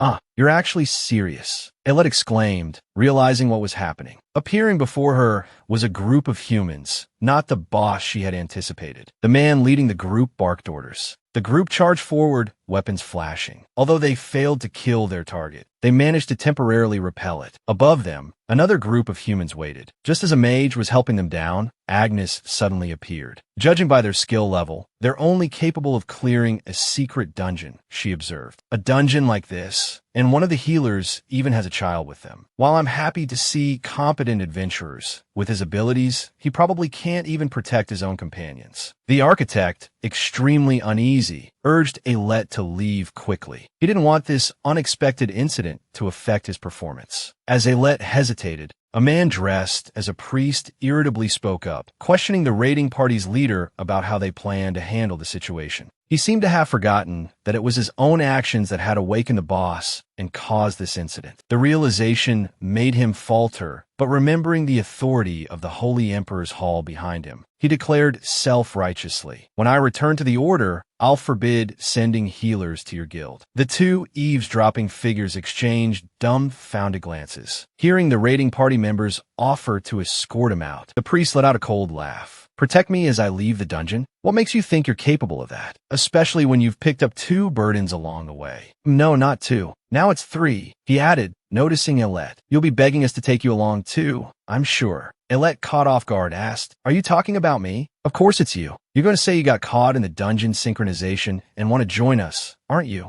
Elette, speechless, didn't know how to respond. Unwilling to deal with such a despicable person, Agnes simply ran off. "I absolutely refuse to add any more people. Captain, you choose. Are you taking me or her? Choose between me and that woman." The man gestured towards Elette. One moment he was demanding the captain abandon the girl. The next he was offering to look after her. His insincere words only disgusted her. Just moments ago, Elette, attempting to complete her novice trial, had been transported to the Wraith's domain and discovered by this unlucky group. The priest, fearing for his life, pressed the mercenary captain to decide who to take. Just then, a young man with a strong sense of justice stepped in front of Elette, questioning the priest's behavior. He declared that if the priest continued like this, he would leave alone. Looking at the young man's back, Elette felt he seemed decent. She quickly called out to the young man, urging him to take cover. Then, she activated her healing magic. Everyone was astonished to discover she was a healer. "Have you been hiding your injured left arm this whole time? It's good to care for others, but you shouldn't neglect yourself." Then, no longer pushing so aggressively, the young man called for the injured to come forward so she could heal them. Everyone immediately crowded around her, leaving the priest trembling with rage. "Hey, all of you, get away from her." The others stared at him, dumbfounded. "You're all crowding her so much. You'll dirty this excellent healer's clothes. He pushed his way to the front, declaring fawningly, "Leave these minor injuries to me. I'll take care of her from now on." The other adventurers shot disgusted glances at the priest for his sudden change in demeanor. After Elet had finished healing them, everyone introduced themselves. From the little girl, Elet learned that the young man had been sleeping when the dungeon synchronization dragged him into the evil spirit's territory. Elet couldn't help but feel a pang of sympathy. After all, they lived in an S-rank world where even sleeping could be fatal. The young man also told Elet that Ray, the one who had called her auntie, had saved him. Ray, however, was speechless at being called uncle by the little girl. Seeing this, Elet immediately teased him. "Or should I call you big brother? Speaking of which, my brother also goes to the officers' academy." Ray vehemently protested, telling her not to say such things. "I have a question. It seems you're curious about my identity. I'm a graduate of the 117th class of the officers' academy, having graduated second in my class. Following school tradition, I'm currently training to earn the title of knight. To that end, I've joined the Pure Gold Apple Brigade and become a mercenary." Hearing this, Elet thought of her own brother, who had also graduated in the same class. This made the young man curious about who her brother was. "Karamiko," she replied. Upon learning that her brother's name was Karamiko, he flinched. He then backed away from Elet, stammering an apology. He was terribly allergic to pink cats, he explained, so they needed to keep their distance. Looking at the bewildered Elet, who was still unaware that her brother was the reason, another young man approached her. It was quite peculiar. That knight trainee, although arrogant, is still polite to everyone. "He probably thinks you're a bit different," he said. Elet was taken aback. She wasn't that old, but seeing the young man scratching his head, she decided not to press the issue. She then asked him, "Were you dragged in here alone?" "No, I was with another subjugation team, but everyone except me died. I ran into this group while escaping a monster attack. I'm grateful they took me in, even though I don't even know how to use a weapon. Anyway, it's dangerous for a healer to be too far from their companions. You should stay close," he advised. Elet didn't refuse his offer.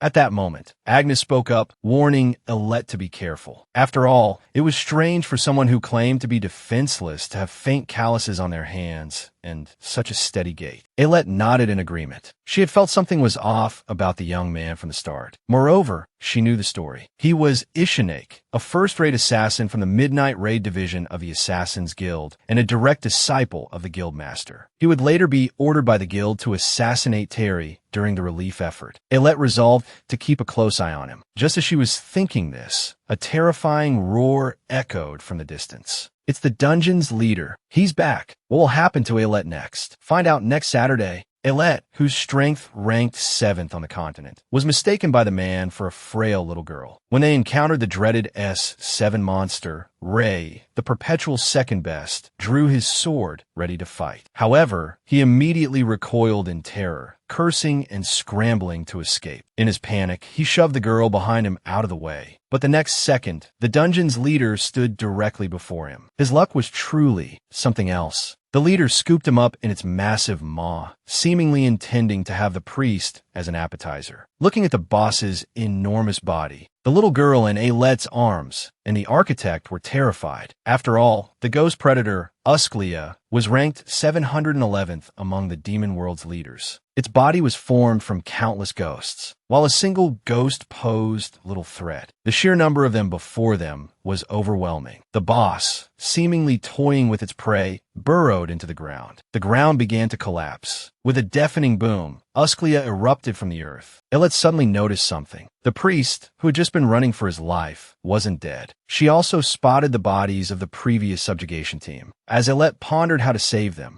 Usklia lunged at him, a hair's breadth from disaster. "Elet, you need to be more careful," Agnes cried. A healer is the most important member of any team. Seeing the problem child, Ray, save her, Elet stammered out her thanks, utterly bewildered. Ray now knew she'd been hiding her true strength. Though his mind buzzed with questions, survival against Usklia took precedence. Elet, no longer concealing her abilities, prepared to unleash her full power against the Wraith. Ray stood poised, light on his toes, his breath shallow. Meanwhile, the mercenary company fought alongside the two young warriors, but the Wraiths poured forth relentlessly. This was turning into a war of attrition. Elet watched in silence, debating whether to reveal the full extent of her power. Just then, A chilling sound echoed through the hall as a tide of wraiths flooded the chamber. Faced with this onslaught, the group was powerless to resist. As one of the mercenary women collapsed, she noticed a mark on her hand. No one was spared. The mark appeared on everyone's hand. A low, menacing voice resonated. "I will not let a single prey escape. You will all become my feast." The eyes of the countless wraiths glowed with an eerie violet light. The mark on their hands meant that even if they escaped, they would become conduits for the dungeon. Better to die here than face that fate. Despair gripped the hearts of the trapped adventurers. But Ayelette's face remained calm. Clutching the little girl, she called out to the architect. The architect of the trial skyscraper knew exactly what she was about to do.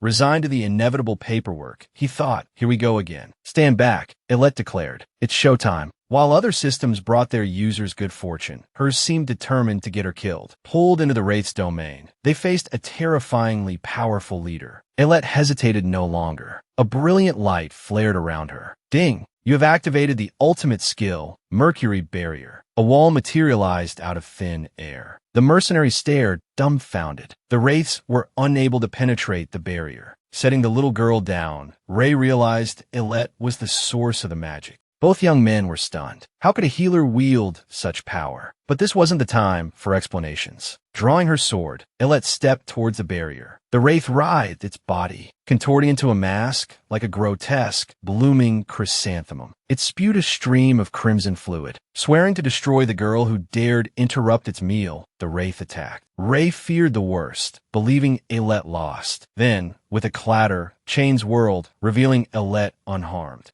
Is that all you've got?" Ray, relieved, recognized the skill. It was the serpent's sword technique of the hero, Agnes, a powerful but notoriously difficult style to master. She wielded it with an almost effortless grace. Even if she claimed Agnes herself had taught her, he wouldn't doubt it. This girl is something else, he thought. Not only did she possess the strength of a sword saint, but also immense divine power. Ray looked at her with a newfound sense of awe and uncertainty. Ayelette's playful facade dropped. "You're not cute at all," she said to the wraith. "Your master has terrible taste keeping something so ugly." The wraith was beyond furious. "How dare you insult my master with that foul mouth? I'll tear you apart." It lunged at Ayelette with its gaping maw. This was exactly what she'd been waiting for. Provoking him is the key to shattering his true form, that mask. But it's tricky. He's formed from countless wraiths. Attacking the mask directly won't do much. Ayelette's aiming for his neck. With a sickening tear, Usklia's head was suddenly dangling in midair. Ayelette gave him no chance to recover, pressing her attack. One final blow. Ray stared, dumbfounded at the scene before him. He might have been allergic to pink hair, but in the face of Ayelette's overwhelming power, such personal feelings were utterly insignificant. As Usklia's true form finally crashed at her feet, Ray's allergy wasn't just gone. He found the way her hair swayed, utterly captivating. With the leader defeated, the other adventurers expressed their awe and gratitude to Ayelette, swearing they would never forget her life-saving grace. They vowed to name their children and their children's children Ayelette. Ayelette quickly waved them off. She didn't want to shrink in stature from the sheer number of namesakes. Relieved to have finally dealt with Usklia, she let out a breath. Just then, a jarring voice broke the moment. Make way, out of my way, you rabble. Honestly, the noise. Someone might think I was the one who took down the dungeon boss. It was the priest who had previously been offered as a snack. One of the female mercenaries retorted, telling him to shut up if he didn't know what he was talking about. The priest ignored her, claiming he had no proof. I expect you to escort the healer back to the Holy Imperial Hall. Then, report to the Martial Medical Chamber and account for your reckless behavior. And finally, I suggest you watch your words and actions in the future. You never know who might be waiting to stab you in the back. Facing Ayelette's benevolent smile, the priest fell silent. His assistants then wheeled him away. Ayelette urged the others to head home, but kept Ishanake back. Ray, looking bewildered, hurried forward, claiming he needed to speak with Ayelette privately. Meanwhile, the others thanked Ayelette again. Seeing the peace and order she brought wherever she went, the mercenary woman smiled gratefully. Then, turning to Ray, she asked why he was standing so close considering his supposed allergy to pink hair. Ishinek stood by, waiting patiently. "If you don't mind," Ray began, "would you accompany me to the Valacustan domain? I'd like to properly repay you." Ailette, oblivious, simply stared. Only then did she realize the man before her was Raven Valacustan, the young duke. Surprised, she thought. In the original story, he was supposed to be first in the officers' academy. How is he second now? Do you also think the young Duke Valacustan is useless for not being first? Realizing Ray had heard her mumbling, Ailette stammered, I misspoke.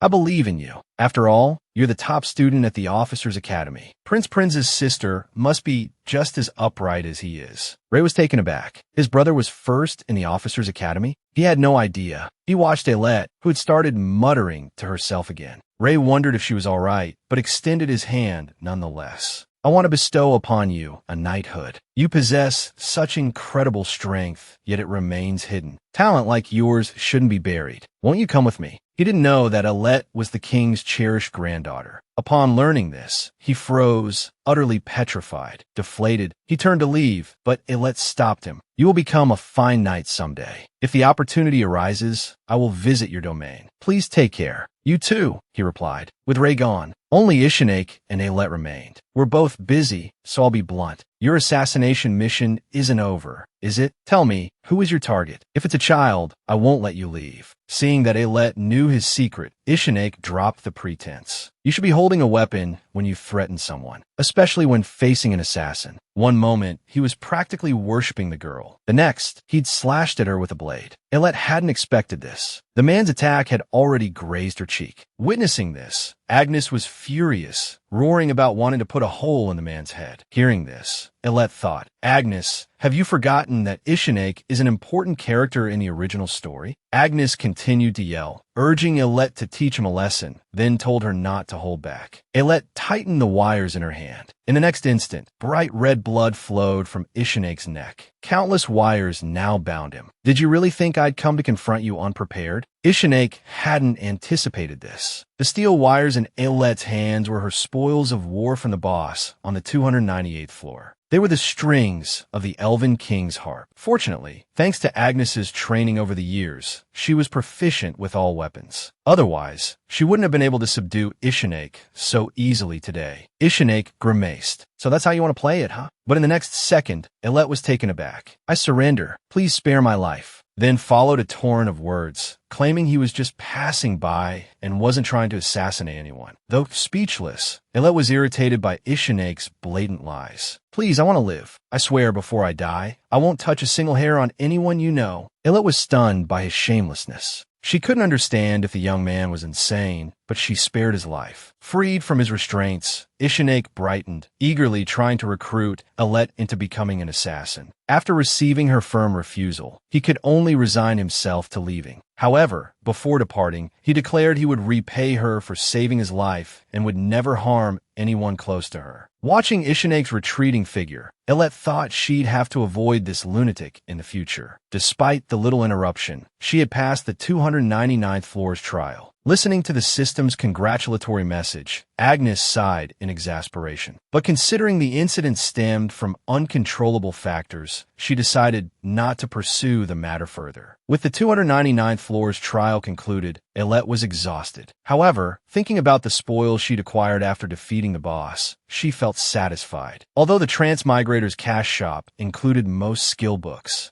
those were skills universally applicable across different worlds. They didn't encompass skills specific to particular worldviews. Therefore, collecting non-marketable skill books by defeating dungeon bosses was the best option. And this time, she had obtained a very useful non-marketable skill book, Reverse Predation. When fighting enemies that could devour others, it increased the probability of inflicting critical hits. In this S-ranked difficulty world, danger lurked everywhere. Ailette didn't hesitate to use it. Although she didn't know if Ishinek would keep his word, perhaps things would change when he went to assassinate Ray. Agnes was very displeased with Ailette provoking a key character in the original story and instructed her to focus on training. But in the next second, Agnes lost her composure. Seeing Ailette relentlessly charging towards the 300th floor, muttering excitedly. By now, the architect had written half of the report, wearily muttering, I'm tired. Whatever. It's ruined. Agnes pounded her chest in frustration. but there was nothing she could do to stop Alette. After all, she was already standing before the gate to the 300th floor. Sword in hand, she pushed the gate open. Agnes could only protest. Just what is Alette going to do to the storyline? Alette paid no attention. Could she really run into another main character? It seemed like she'd jinxed herself. As the holy light before her dimmed, Alette's eyes widened. Ding! You have entered the level 5 difficulty dungeon. The hill where the holy demon sword is sealed. A man covered in blood knelt on the crimson grassland, clutching a sword. Could that be Ray? Ray, too, noticed the commotion behind him. He couldn't believe he'd encounter Alette here. Meanwhile, a malevolent spirit, its entire body black as blood, launched an attack on Teshulat, jolting Alette awake. Practice intercepted the spirit's attack, positioning himself between the two. He hasn't even been reborn yet. How could you kill him? He could have relied on luck to safely navigate the novice trial period. But the girl, ignoring all warnings, had come to Aski, the spirit's domain. The hill where the holy demon sword is sealed. Although this dungeon could be cleared simply by the chosen one drawing the holy sword, the prerequisite was being chosen by the sword. Otherwise, it would transform into the most terrifying, most cruel demonic sword, controlling its host and seeking blood to enhance its power, with a thirst for killing. This dungeon appeared every 60 years. Thus, the Order had experienced both the Holy Sword's manifestation and the demonic sword's rampage. As the descendant of someone once chosen by the Holy Sword, Iluwin oddly, people speculated he would replace his deceased grandfather and become the Holy Sword's master. But Catraleia hadn't chosen him. Instead, she gave the opportunity to Teshulat. This birthed within Iluwin extreme suspicion, resentment, rage, and a torrent of other emotions. While everyone was sweeping through the dungeon's Ghost Knight order, Iluwin drew the sword. Without any surprise, he was demonized by it. With a single, effortless swing, he obliterated the ordinary people who hadn't managed to escape, the 3 Knight orders the Order prided itself on,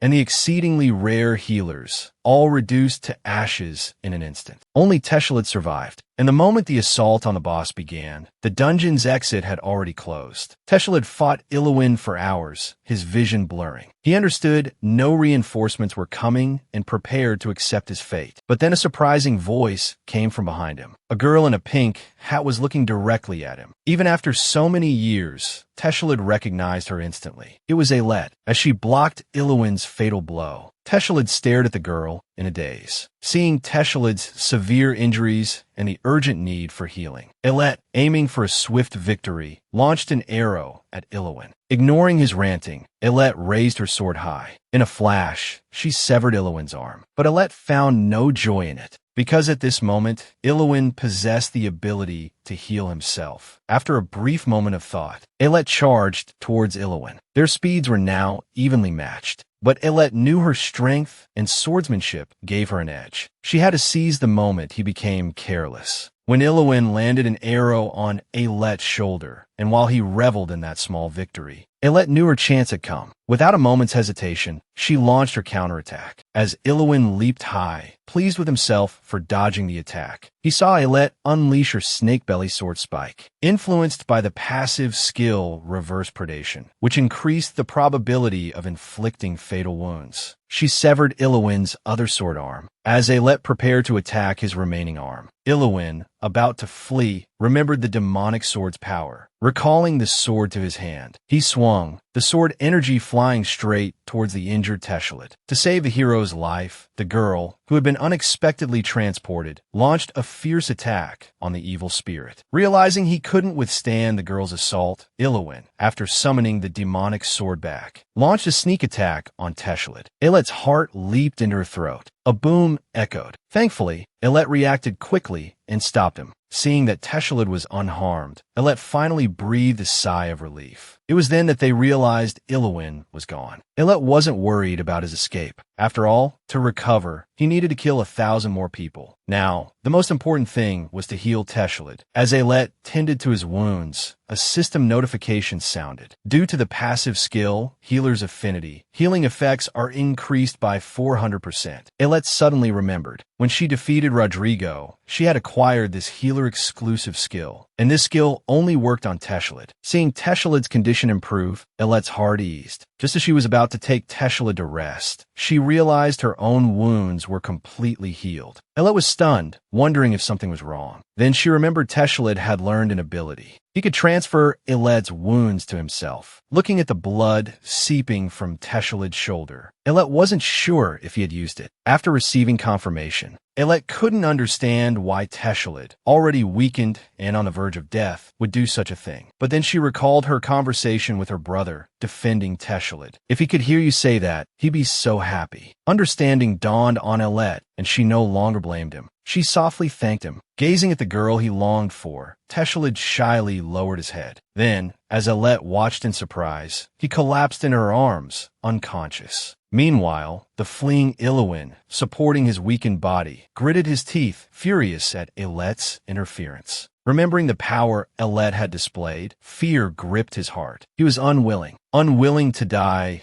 so pointlessly at the hands of that terrifying woman. Just then, a voice whispered in his ear, "Do you desire power? I am Carpius, master of Shenalo. I ask you again, lowly beast, do you desire power? Do you wish to surpass your limits and obtain unparalleled strength?" After a brief hesitation, knowing he had no other choice, Illuin chose to trust the mysterious voice. This was the girl and the protagonist's second encounter. After driving away the evil spirit, Elet carefully administered a potion to Teshelid. However, because he had exhausted his strength and stamina during the battle, pushing himself too hard, his body was severely damaged. His skill level seems to be that of a high-ranking sword or a master. At most, he can only handle a few ridgebacks single-handedly. If you hadn't intervened, he'd probably be dead. Elet listened to Agnes's blunt assessment, but didn't agree. Although Teshelid hadn't been reborn yet and could only solo level 1 dungeons, as the protagonist of the novel, even without Elet's intervention, he wouldn't die. According to the original plot, Teshelid was stabbed by the demon sword's wielder, but because the blow missed any vital points, he survived long enough for reinforcements to arrive. In short, Teshelid's survival was thanks to the wielder's arrogance and Teshelid's own luck. But the thought of Teshelid dying because of her interference, she had barely begun to consider it when the inspector warned Elet that if the protagonist died here, something incredibly terrible would happen. Since your intervention changed the plot, you are responsible for saving Teshelid. Even if the inspector hadn't demanded it, Elet would have found a way to save him. After all, if the protagonist died before gaining his rebirth ability, the world would be erased and the distortion of the plot would create a singularity, leading to a catastrophic disaster. Elet wouldn't allow that to happen. Seeing Elet suddenly pale, Agnes expressed concern. Besides, she herself wasn't feeling any different. Lying beside Teshelid, Elet suddenly noticed something peculiar. Just gazing at Teshelid's handsome face brought Elet a sense of comfort. This realization struck her with such disbelief that she fell into a daze. "Your eyes are practically sparkling. You're going to melt him with that stare," Agnes teased. Elet was captivated. How could someone be so handsome? He'd always been good-looking, even as a child, but now he was truly breathtaking. He deserved his reputation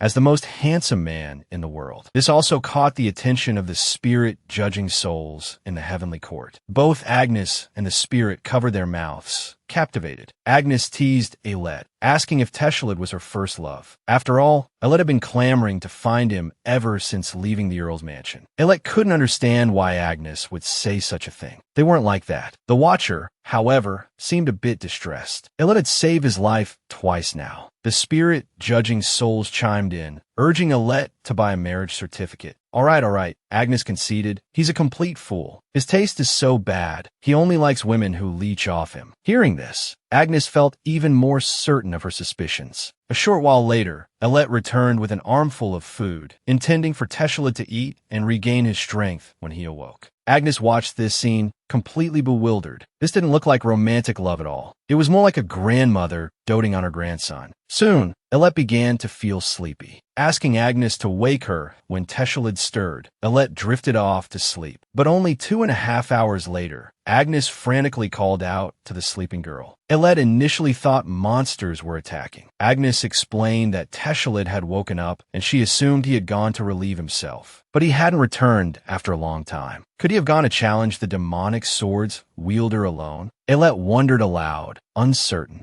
Elet quickly guessed where Teshlid had gone. She found him praying for his fallen comrades. Alet and Agnes watched quietly from a distance, not approaching. Agnes was astonished that Teshlid, under such circumstances, was collecting the bodies of everyone and holding a funeral. He was either a saint or had something wrong with him. Teshlid then noticed Alet and approached her, explaining his actions. Doing this was unexpected, Alet admitted. Seeing Teshlid nod in agreement, Alet immediately offered him food. Teshlid was happy that Alet was still the same, always trying to feed him. Yes, Teshlid said, taking the food, and I'm still on your side. It's been a while, Alet. It's been a while, Teshlid, Alet replied. As they spoke, a bloody aura filled the sky. Alet's eyes widened in disbelief.